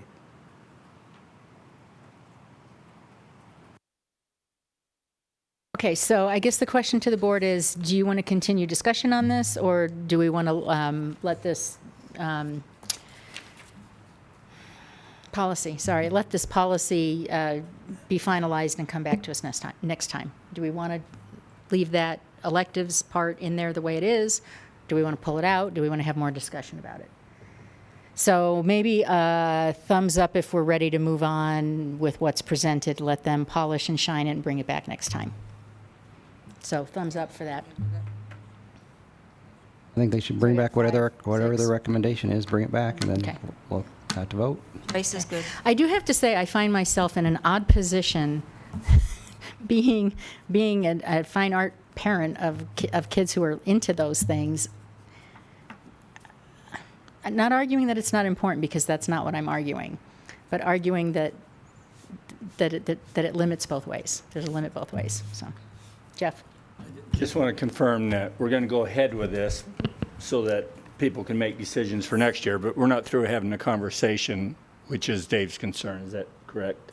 We're going to have them, well, if we agree, we're going to have them go ahead with what's presented here. And Yeah, okay, Yep. good. Vote on it And next meeting. follow up, because I can't figure out when else to put this question in. It has to do with graduation requirements.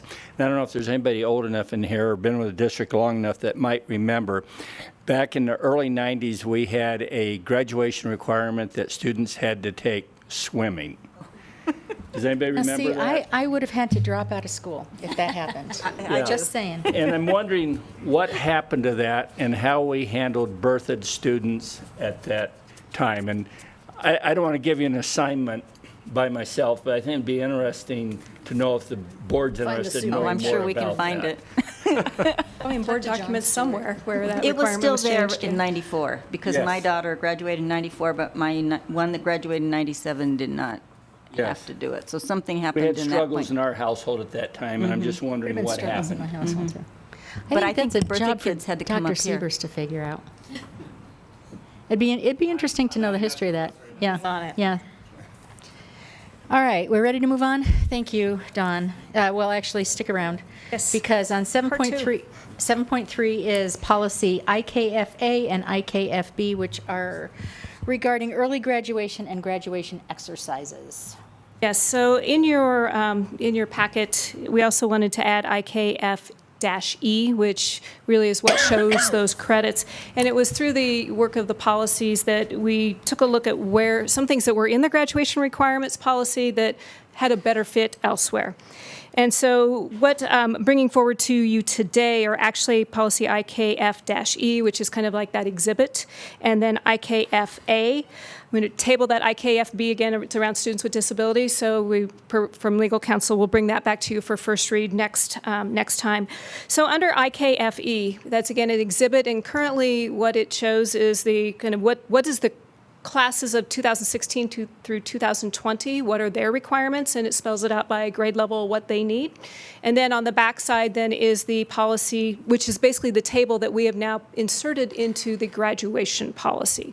And so our intent is that we need to keep IKFE with the requirements for the class of basically now 2020, which will be next year's seniors. They're the last group under this policy. We need to keep that in for probably 2 more years, maybe 3, because we would want our students to have, like, if they are a 5-year graduate, then they would still be held to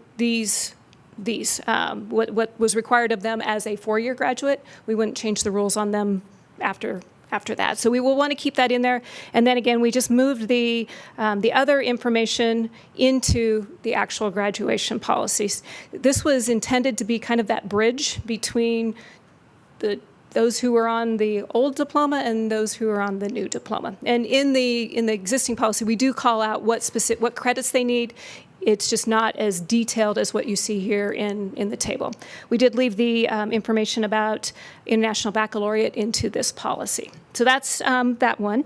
And then in IKF-A, early graduation requirements, just it's a little bit of cleanup there. It's not a big switch, but what we wanted to call out there is under bullet point number 1 is again making sure that if a student is going to graduate early, that they meet the requirements for their 4-year cohort. So they're not graduating on a different set of rules. So they have to have the same expectations as if they'd stayed for the 4 years. They're responsible for what it would have been, but they're finishing it in 3 years. And then there's just some rewording to make the sentence feel like it read a little bit better. So. And you took off B, IKFB altogether. We did, and I'll Okay. bring that one back to you next time with the specific language that legal counsel wants us to insert around students with disabilities and their engaging in graduation requirements. It's in particular around certificate of achievement, and so we want to make sure we have that language correct. Questions, board?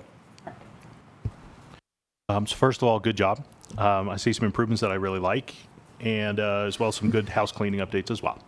Wanted to cover 3 things. In IKF, I guess this is B, but we can cover it now. Yeah? If you want to give it to me now, that way then I can make sure it's... Pretty simple. Yeah. The first red line added sentence seemed kind of vague to me. I don't know if anybody else noticed that. I would recommend that we replace "is the document" with something like "defines the requirements" or something similar to that. I think that would be a little more clear. Does that make sense? B disappeared. How do you don't have have it? it here. How do you still have it? You saved a copy of it. Don't know. I must have been looking at it earlier. Okay. Maybe that was a typo. In the first, actually, It was on here. what you They took see it off. as is included there, we will, that was actually language that was originally in IKF that we pulled directly in, and that's what we need to have legal counsel, that's exactly it. There's some little bit of cleanup there Okay. around that. So we're all in this, sounds like we're all moving in the same direction on that. Yep. Okay, cool. Also, it referenced NCLB, and should it instead of or also reference ESSA? So we looked at that, and the actual reference around this for graduation exercises was it was originally called out in NCLB. It wasn't then specifically called out in ESSA. So that's why it's still the reference number is the same. They just haven't changed. That one's still called out as No Child Left Behind. Even though No Child Left Behind was revoked, that part still remains. That's our government hard at work. Yeah. Okay. The last question was in regards to the 8th grade requirements. Could you give us a little bit of background on like the practical implementation of the policy's targeted intervention? So what does that look like? What kind of timeframes of decision making and intervention related to relative to the school year? How are students requiring intervention identified? What do the students' parents play? Are you still looking at B? That's IKF-E, that 8th grade requirements. Okay. So the interventions, so we look at where students are at their mid-year, their end of year. We are providing those interventions, and more than anything, it's the handoff between 8th grade and 9th grade so we have counselors, we have teachers come together in that 8th to 9th grade year to identify what is the level of performance, and then having counselors at the high school understand where best a student will place. I will say that, to our knowledge, we don't know that we have any 8th graders that we keep at 8th grade and don't promote them to 9th grade, even if they don't have the minimum of 6 credits. It's very rare. We talked about even, is this something that we even keep into the policy? So this is an exhibit, so it's kind of ancillary to the policy, but it is certainly, but your question is really around the interventions that we're doing all through the course of the year. Is every student completely ready for 9th grade at the end of 8th grade? No, but we are doing those transition activities, doing interventions as we go, and then make sure the high school knows what the interventions have been so that then they can work and support in moving students forward as best they can from there. All right, thanks. Mm-hmm. Anybody else? All right, thanks, Dawn. So these will come back next time for approval. Okay. Yes. Gradebook update, 7.4. Yes, so earlier in the year, we had a number of things happening with Gradebook, and so we have been in the process of convening stakeholders to gather information, and Chastity Stringer has done a phenomenal job with working with community, families, parents, teachers, administrators, and just give you a quick update of where we are, kind of what have we done over the course of the year to help improve our Gradebook and where we're headed. Madam President, members of the board, Dr. Schaefer, Chastity Stringer, Interim Director of Assessment and Accountability. So as Dawn said, we've been really looking at our grading system as a whole. And so earlier this year, we asked for some feedback. We really wanted to gather feedback and input from Thompson students, from parents, from our teachers. We really wanted to have that information help us with some of our decision making moving forward in the future, and really being intentional and thoughtful about the decisions we make, the purpose of the changes, and how it affects all of our stakeholders. And so with this opportunity, we found that there was some adjustments that we needed to make, but identifying what those adjustments were. We've heard from teachers quite a bit, from some parents around some adjustments, and so we really wanted to do a deeper dive. And so you have a gradebook value survey link in there. Some of you, if you were parents in the district, probably have already received it. We wanted to get a wide variety of stakeholder input, and so we designed a short survey for teachers, students, and parents to participate in regards to what they value around the gradebook. And we received tremendous actual response. So the survey went out December 19th, which isn't always ideal around the busy holiday time, but we left it open long enough. I met with multiple student groups because we noticed that the highest population of input at first was from teachers and parents. So I went around to different schools and met with student groups and asked, what do we do to get student voice heard? And what does this look like for you, for your peers to participate? And so I took a lot of feedback and did some focus groups and some panels, and one of the things they said is, if you really value our voice, you will provide the time and the space within our normal busy school day. And so they helped craft the message, and principals helped work with teachers, and they provided a space and a time, and students had the opportunity to take it if they wanted to. So you can see we had 2,400, just over 2,400 responses, and just over 1,800 of those were students. Majority of those were secondary students. We did have some 3rd through 5th grade students respond on there. So we heard loud and clear what the students and the parents and the teachers had to say. And so with that information, what we did is we pulled out some big high leverage values that we saw a theme across. The theme that kept coming across is kids and parents want to know, where am I at? How am I doing? Am I where I'm supposed to be? What are my challenges? What areas can I work on? So there was a lot of conversations around that, and a lot of the focus groups had the same feel, is, okay, I see my grade, but I don't really know what that means. Am I just great in all of this, or is there a certain area I can grow in? And this was from our students who took AP classes and our students who aren't planning on going to college. Same feel came out from there. They wanted it consistent.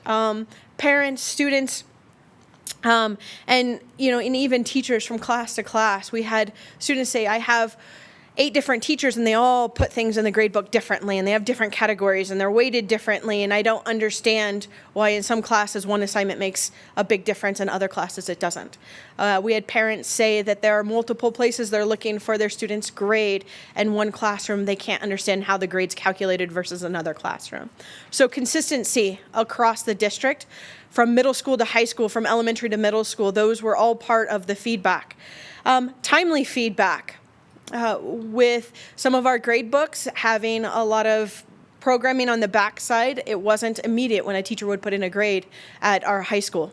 So that was a piece of it. There was also the instructional aspect of the timely feedback that we had we got some input on. And the last thing that parents and students really pointed out was simple. Right? There was a lot of information around scrolling through multiple pages of the grade book to understand, and they didn't understand all the standards or all the competencies. And so how do you make it so they can see their whole child and where they're at and help them focus and kind of dig in? So this is a high level of kind of what we pulled out from all the focus groups and the student panel. With that came our charge. So we put together a work group that consisted of teachers, administrators. We had a student on there, parents came. We invited a great deal of students. It's just a big time commitment that some of them were struggling with. And so these were all the values when we looked at what are the barriers that we currently have in place with our grade book, and what is it supposed to tell us, and how do we empower students and help parents support their students to grow. These values are what we put all of our solutions through, that lens. We said, if we have a solution, does it help us stay consistent? Does it help with feedback? And we really, this year, our work group focused on the technical aspect of Infinite Campus and Parent Portal, not necessarily some of the instructional things around opportunities for fours, things like that. That will be to come in the future. But that work group met 3 times. They met during March and 2 times during April. And again, it consisted of parent, teachers, and students. With that work group, one of the things that came out that was in addition to the values that the parents and the students and the teachers that took the survey and were part of the focus group, they really wanted to talk and address work habits and formative assessments. And so that was an additional value that this work group placed all of the solutions through. So when they looked through a solution and they had a solution, this was all the lenses we looked through to make sure it met what our students and our parents were asking for. So with that came some adjustments to the grade book. So elementary, the big adjustment for English, language arts, and math would be, instead of having every standard listed, it would go back to the domain, the little bit higher of the standard. Parents really, they felt that was too much in the weeds. Teachers also agreed. Our students don't interact with the portal as much, but that was agreed upon change. Middle school and high school, parents had to scroll multiple pages for the competencies, and so simplifying that for students who engage in and parents just engage in, they will have one page with the academics competencies and one other page with the work habits, and so those will be part of that. So it'll be consistent across courses. with the exclusion for next year, AP, diploma program, IB programs, concurrent enrollment. Some of those with our students being seniors, not living in the competency world yet, requiring some of these things will be a little bit more of the teacher choice for the following year. So we'll have further discussions. So coming up next year, continued support for teacher use on gradebook and scoring opportunities, and really looking at the instructional side and not just the technical side of that. Providing support to help them understand opportunities for standards-based scoring and what a 4 looks like. That was a lot of the feedback we received. But knowing that that's not a technical shift, we really wanted to open up lines of communication. Provide opportunities for parents and students. And so we talked a lot about what does it look like to have, a night for parents, or coffee and bagels for parents to talk about gradebook and be able to ask their questions. We know as the students get older, you don't always get the answers, or you're not finding the information that you want. And then a lot of more professional development with the new director of professional development, working side by side, making sure that we have opportunities for teachers and building administrators to have support around standards-based instruction and collaboration time to make sure that students have all the opportunities. And provide more opportunity to gather feedback and input to continuously improve our grading system. So those are kind of our big next steps. It's a lot, but we've really opened up a line of communication with our work group and our parents and our students and our teachers to really try to figure out what that next step is that'll benefit everybody. Questions, board? So we're going to stick with Infinite Campus, but this is just changes Yes, within. this is just changes within Infinite Campus, making it a little bit easier to navigate for parents and students. As you continue next year, I assume the group will grow a little bit so that maybe you can have more student involvement? Yeah, so we're going to continue to reach out and kind of, this was our first attempt at the next best step, because we knew what we were doing this year wasn't working and we needed an immediate change. So we made some adjustments for that, but we want to open up lines of communication and dialogue to really make sure what the next iteration will be around for a while. We heard loud and clear that it's changing constantly, so we're looking for that place that we're going to be able to land for a while to make sure our students and our parents get familiar with it and we can support them. Questions? All right, keep us posted. Perfect, thank you. Thank you. Oh, there you go. Look at that. I'm going to call a 5-minute break because we have Gordon next, and we want to be able to give Gordon our undivided attention. So this gives us a chance to leave. No, this gives us a chance to take a breath. Let's make a run for it. Yes, we need to get up and move a few minutes is all. 5 minutes, please. Just get us the Because we have Gordon next.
Okay, ladies and gentlemen, back to business.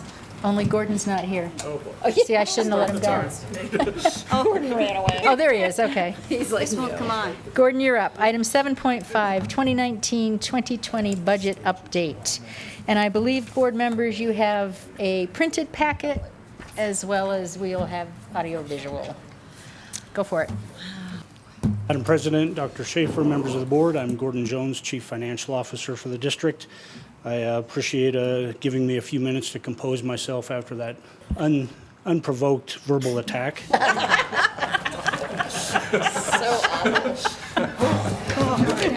a professional. Okay. We love you, Gordon. You're our favorite. Thanks, Paul. A lot of the information that you'll hear tonight in this brief presentation is information that you had last board meeting from the general fund perspective. This expands that information to all the other funds that we maintain as a district that we'll come on to in just a minute. So first, just a few comments associated with the budget as it stands right now. This is a preliminary budget. There will be some slight changes, some tweaks to it over the next couple weeks to get a final proposed version for your consideration at the June 5th meeting, and then for hopefully adoption by the board at the June 19th meeting. So this meets the statutory requirement of having the budget, proposed budget presented to the board within 30 days of the end of the fiscal year, so this satisfies that statutory requirement. A few of the particulars about the budget. The Public School Finance Bill, SB 246, and the state funding for full-day kindergarten, HB 1262, were passed by both chambers, and am I to understand, excuse me for not knowing, were they both signed this afternoon or today by the governor? So they are adopted into law at this point. So there was really no doubt that that wasn't going to take place. We were just waiting on the governor's signature. So as long as that's taken place, then these two bills that primarily govern the budget for next year from a School Finance Act perspective are now in place. What these two bills do is increase the per pupil revenue by $336. That's about a 4.4% increase. So our next year's PPR for a fully funded pupil would be $8,050.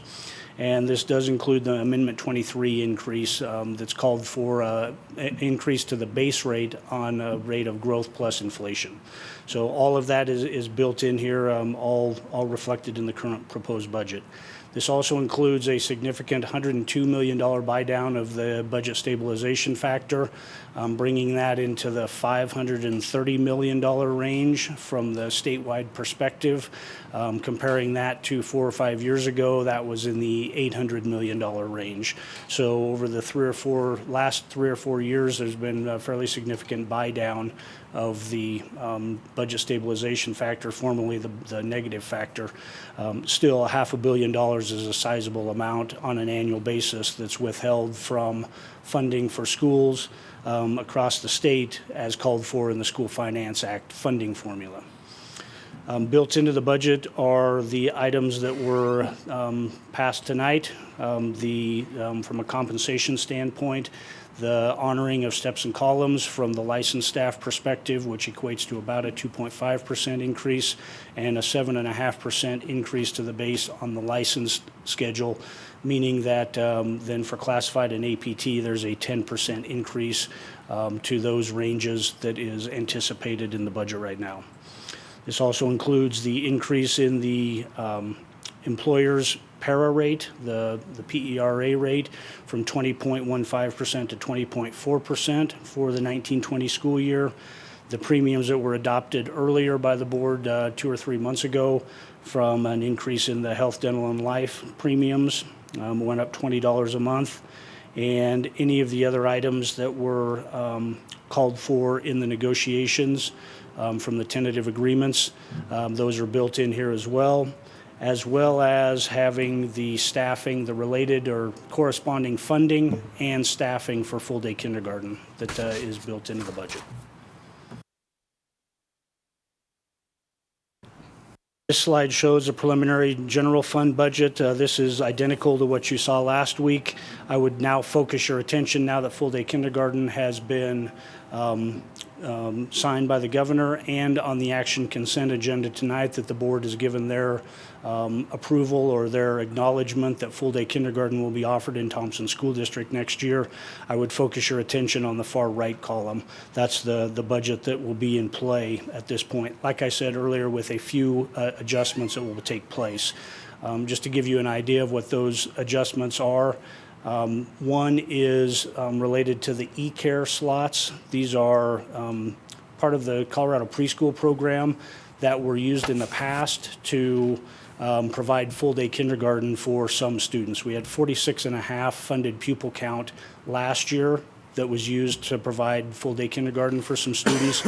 Now with full-day kindergarten being fully funded, those slots aren't available there. We are allowed to roll those into the CPP program, but after recent discussions with Lamb Caro and discussion on what that means for the early childhood program, he felt that we would not be able to capture all those slots.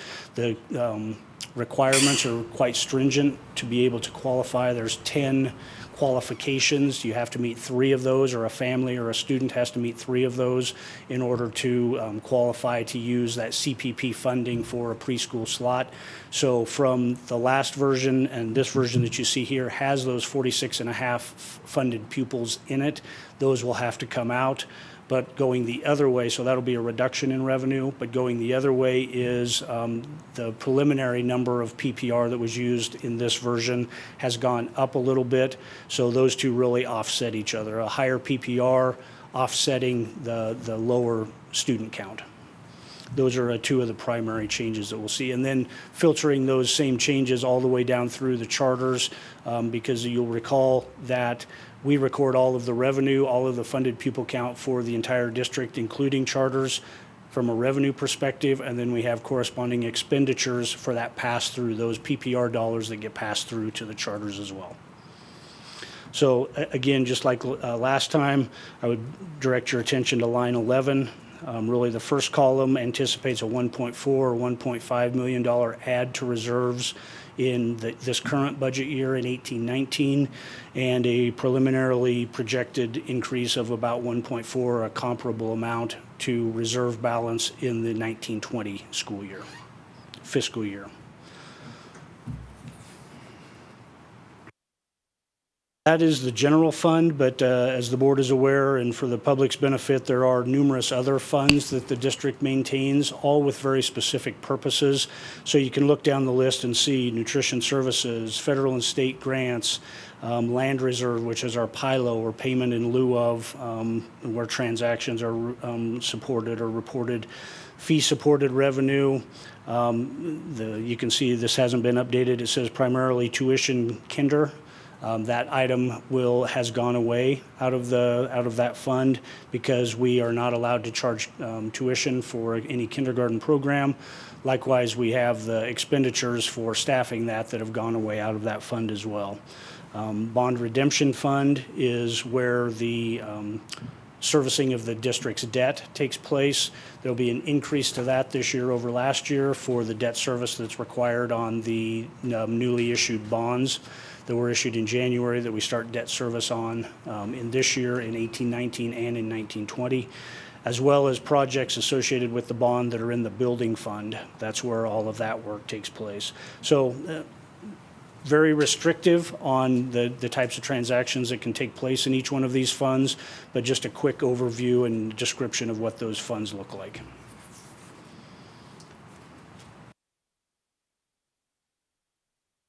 Moving on to the next slide that you have in your deck is the district-wide overview. So this includes the general fund as well as all of the other funds that we just talked about. So you can see from a beginning fund balance standpoint, plus any reserves, plus any transfers in, less any transfers out, less any expenditures gives the net change.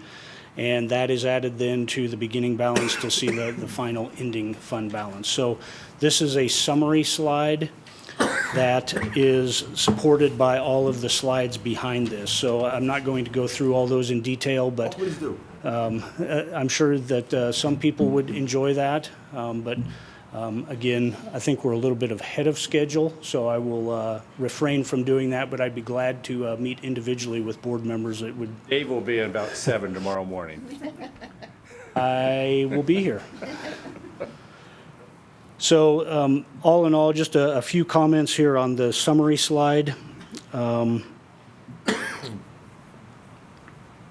You'll see some of these that you might say a question might be, why would we be forecasting a 0 ending balance on Fund 22 for federal grants?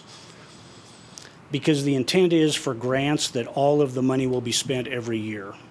That's virtually impossible for us to do. Always there is some level of carryover that we have in that fund, but we budget the full amount as if we were going to spend that amount in the next fiscal year.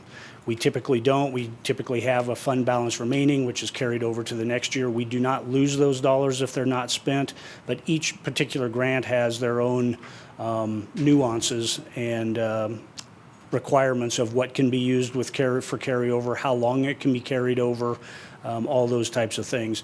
This is really from, again, a legal standpoint to remain in statute. The district is not allowed to spend any more dollars than the board appropriates.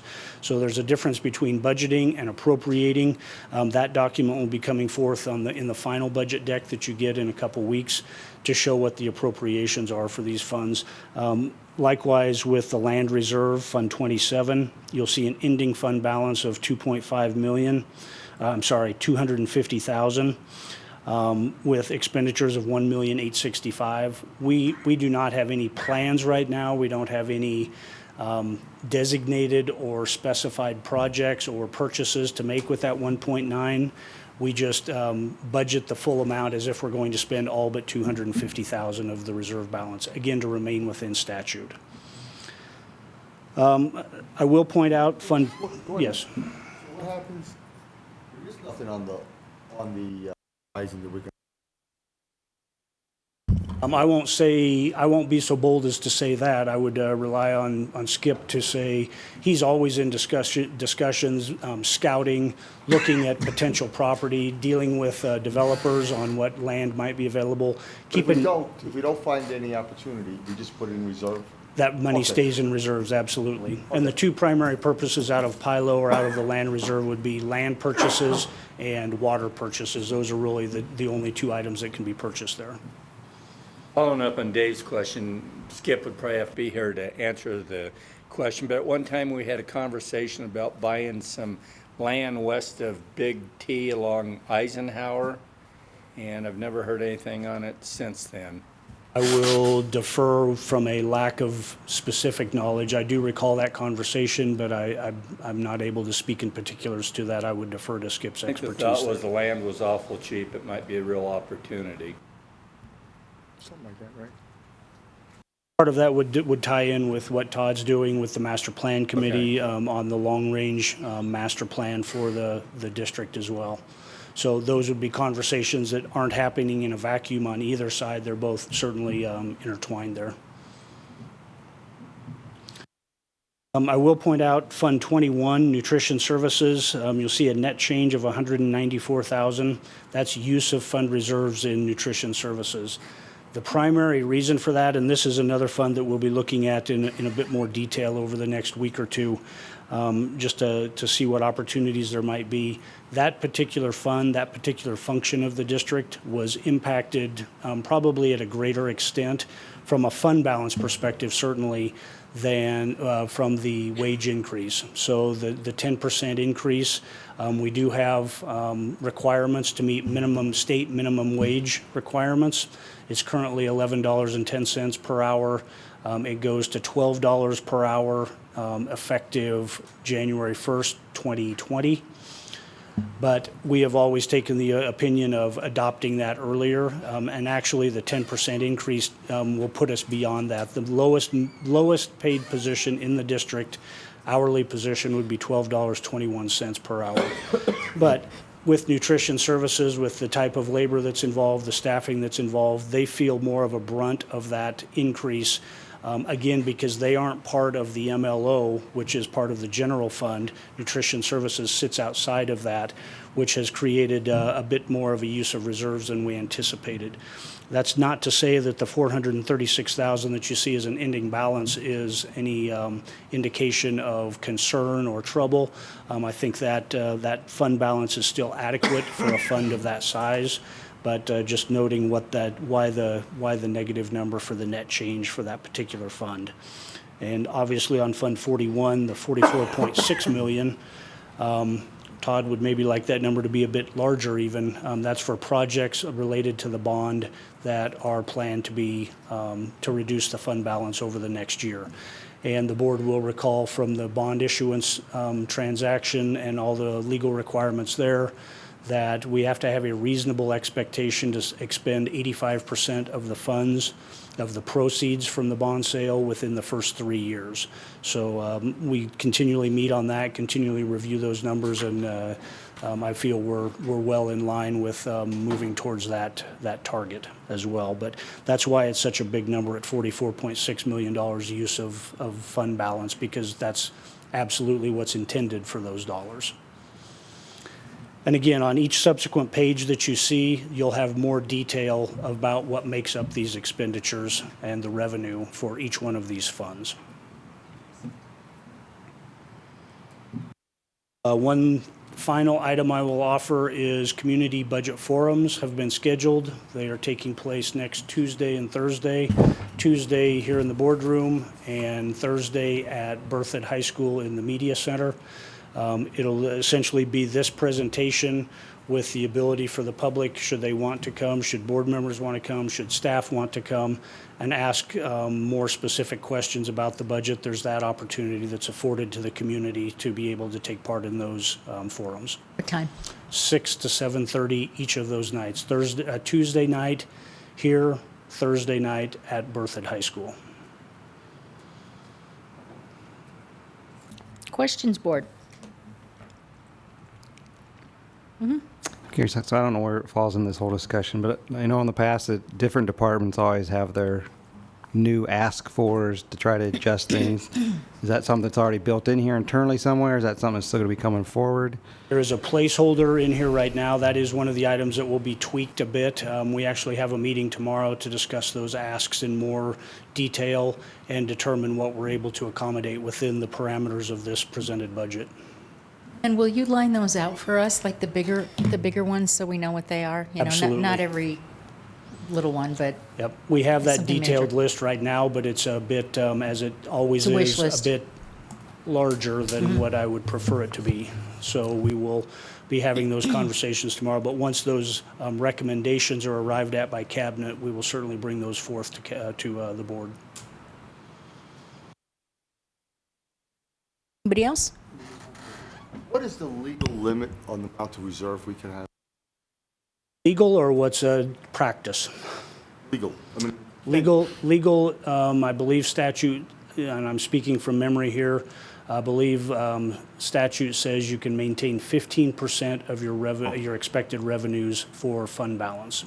In practice, there are districts that maintain much more than that. There's leeway given by CDE in that requirement for districts to not always just maintain the minimum amount, to prepare for that next economic downturn that could impact state funding.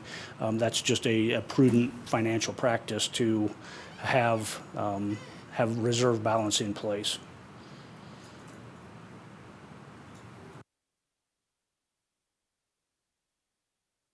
Anybody? All right. Thank you, Gordon. Thank you. Short and sweet. neither.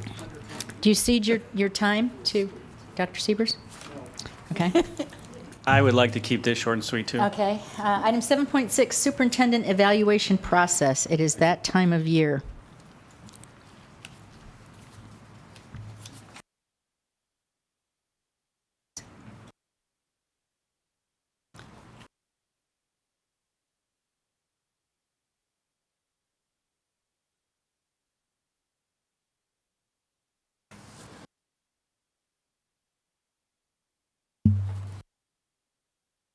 Madam President, School Board, Dr. Schaefer, Bill Siebers, Chief Human Resources Officer. So the purpose of this presentation is to review and discuss the superintendent evaluation. The superintendent evaluation is one of the fundamental responsibilities of the school board. The evaluation process keeps TSD School Board informed about the organizational activities and the progress being made towards goals. The superintendent can use the feedback to engage in personal, professional development. So basically what I want to do is just stay on the surface with this and kind of answer any questions that you may have. But the thing I'm going to point out is on January 17th, we had a discussion in a work session talking about the evaluation workbook itself.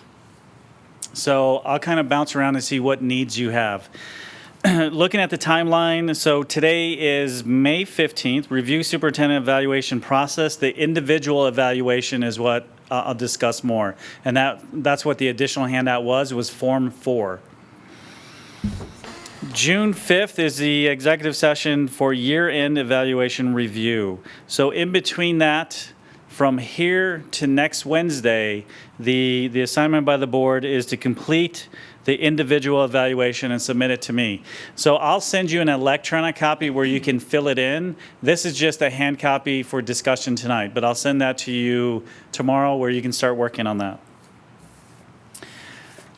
So going over the evaluation workbook, just the difference from evaluation last year of the superintendent to the evaluation of this year is the evaluation of the superintendent last year was circling around 6 goals, board goals.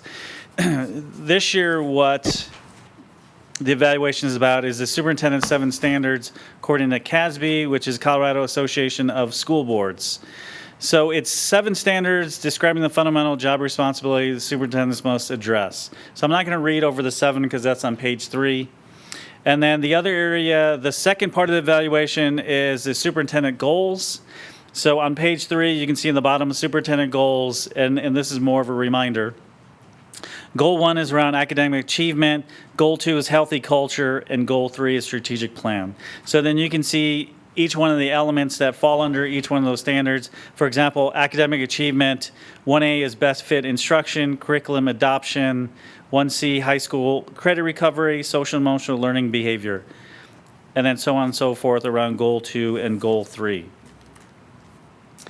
But specifically tonight is answering questions around the Form 4, and Form 4 is according to board policy that the board needs to evaluate the superintendent individually. Once, the same format as last year, once you complete that individual assessment of the superintendent, you'll send that to me. I'll take all the information and put it into a summative evaluation and then calculate the scores, and I'll have that ready for executive session and give copies to all of you to see what the summative evaluation of our amazing superintendent. And so that's what Form 2 and 3 are. I always get these backwards. Yeah. So 2 and 3 are the overall report card. This Form 4 is our individual input. Correct. Okay. Questions, specific questions, board?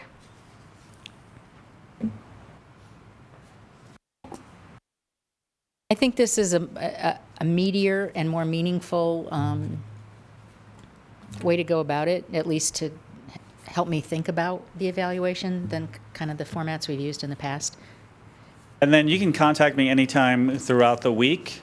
I can set up individual meetings as well, you know, if you have any questions or something's not making sense as you fill it out. And then we will have the ability on the 5th, right, executive session on the 5th, to discuss, well, let's see, you'll have the report card by then, right? You'll take all of this together. Basically, this is due next Wednesday. So that gives me an opportunity to take all the information, put it into one document, do the calculations, have that available on the executive session, present that, and then the discussions around the evaluation. So providing. Electronically? Yep, I'll send it electronically, and you just fill it in that way. Yeah. Okay. Just wonder if we can put the monkey on Dr. Schaefer's back a little bit and help us out with this. If you could maybe send us some type of list of what you feel your achievements are, so we make sure we don't overlook anything. And if there's areas that you feel like you want to improve in, you know, this is asking for a lot of information that I don't think we as a board actually see and have privy to. You know, for instance, if you look at cultural and equity leadership, healthy culture, climate survey, exit interview, celebrate successes, I'd be guessing there. So I don't know if there's something you or Dr. Schaefer can help us with here, give us a little bit of a basis to work from. I mean, I know how I feel he's doing overall, but I don't know that this works with my feelings. So I'm happy to provide the board with just a summary of perceived accomplishments, as well as maybe some perceived areas for opportunity or things that I'm still working on, if that would be helpful. It'd be probably more in list form than narrative form, but if that works for you. Yeah, I'll do Dave's part if you can't get it done by tomorrow morning. given, Okay. yeah, and we've had that in the past. Stan would do that and kind of say, you know, here's all the things, kind of like, remember, because we don't think, you know. It does kind of jog your memory a little bit, but yes, still. Yeah, I think that would be helpful. I just say those are some of my thoughts too, and I'm glad we're moving in a direction. I hope we put this on our radar. So when we talk about being an effective board, I mean, this is one of the areas, and you know, this is not a negative reflection on Dr. Schaefer at all, but in some ways it's kind of strange to say we're going to base our evaluation on the information, only on the information given to us from the person we're evaluating. That's probably normally not the best way to do an evaluation. So somehow we have to come out with an ongoing process where we actually have this information, some from Dr. Schaefer, some from other sources, that we can actually complete this in a highly informed way. I'm just not sure we're there yet. I would also, I apologize, I'd also look at the updates that Dr. Mark Schaefer Schaefer has sent to everyone. So then looking at that information along the way, because there's a lot of indicators of all the great things that we're doing in the district, the changes. So you kind of reflect on, you know, all the updates, the conversations that the board's having, culture and climate, the conversations you have with the community, conversations you have with staff members. And those are all artifacts that you can build into the evaluation. We reach out to other people if there's a question we might have, or just to you. So I would prefer to reach out to me, and then I can provide you that information. Curious. Yeah, I'm just trying to kind of hone into a fair process for the evaluation of our superintendent. I liked your comment, Paul, and at tomorrow's workshop meeting, I think we should discuss it further. Is there a way, Wendy, that you can pull together his update emails to us? Or I bet you have them in a file that you can share. You know what I mean? Because we've gotten them every week, but I would have to go through my email and search update from each week and read them, because that's a valuable tool, I agree. But is there a way that we can have them all in one spot? Sure, I can go through. I don't know if I have them. I have all my emails saved to the board, so I'll get those. Without a whole lot of headache? I mean, I don't want it to be a big headache. No, I'm happy Maybe to. I'm happy to do it. Maybe a little sweat, but not a headache. Okay. Just a general comment. What I see is the evaluation is, Dr. Schaefer is in the process, he's implementing processes to achieve results, but we don't see the results. All we see is processes. We really can't evaluate if the process, the decisions he made will be successful or not. The jury's still out on almost everything that we see here.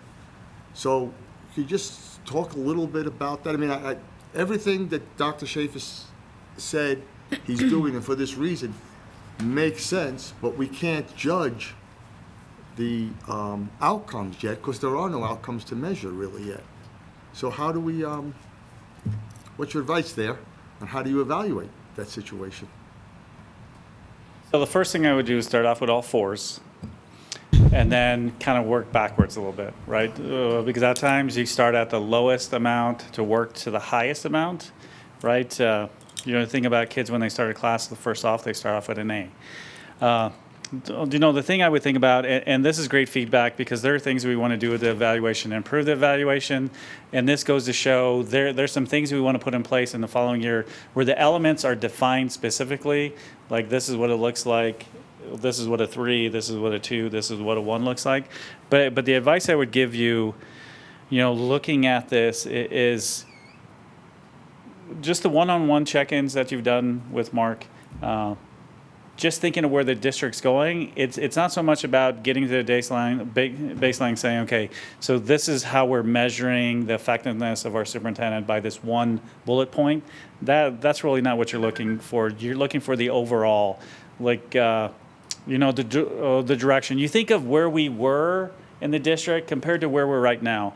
And you've talked about some of the great things that Mark has put in place. The conversations, you think of the conversations, the interactions he's having with the board. And you just think of where we were and where we're at right now and where that looks like in the future. So the advice is always, so what does the future look like and what is currently going on? Does that make sense? All right. Any more questions? All right. Thank you, Dr. Siebers. I lost my agenda. That is the last formal part of tonight's agenda. We have a couple written reports. 8.1, Families Partnering in Education, or Family Pie, which is the early childhood report, and 8.2, which is the monthly financial report for April from Gordon. And we have a study session tomorrow from 5 to 8-ish. In what room? 128. Which is that one? The Okay, exterior 128. room off the boardroom. This one right here? Correct. Okay. Is that one down there, the one that's not freezing cold, Will hopefully. we need a jacket tomorrow? Oh, don't we want Well, that one was freezing cold tonight. They're having a problem, so. Some technical difficulties up there. Shorts and flip-flops next time. And will there be, will you send us a lunch menu, a dinner menu? I will send you a food menu. Yep.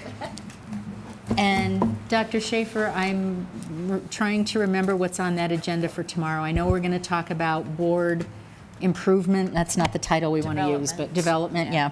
Right, so we have a presentation from Loveland City, not the city council, but that's right. The task force will talk to us about a ballot initiative. 15 or 20 minutes, yeah.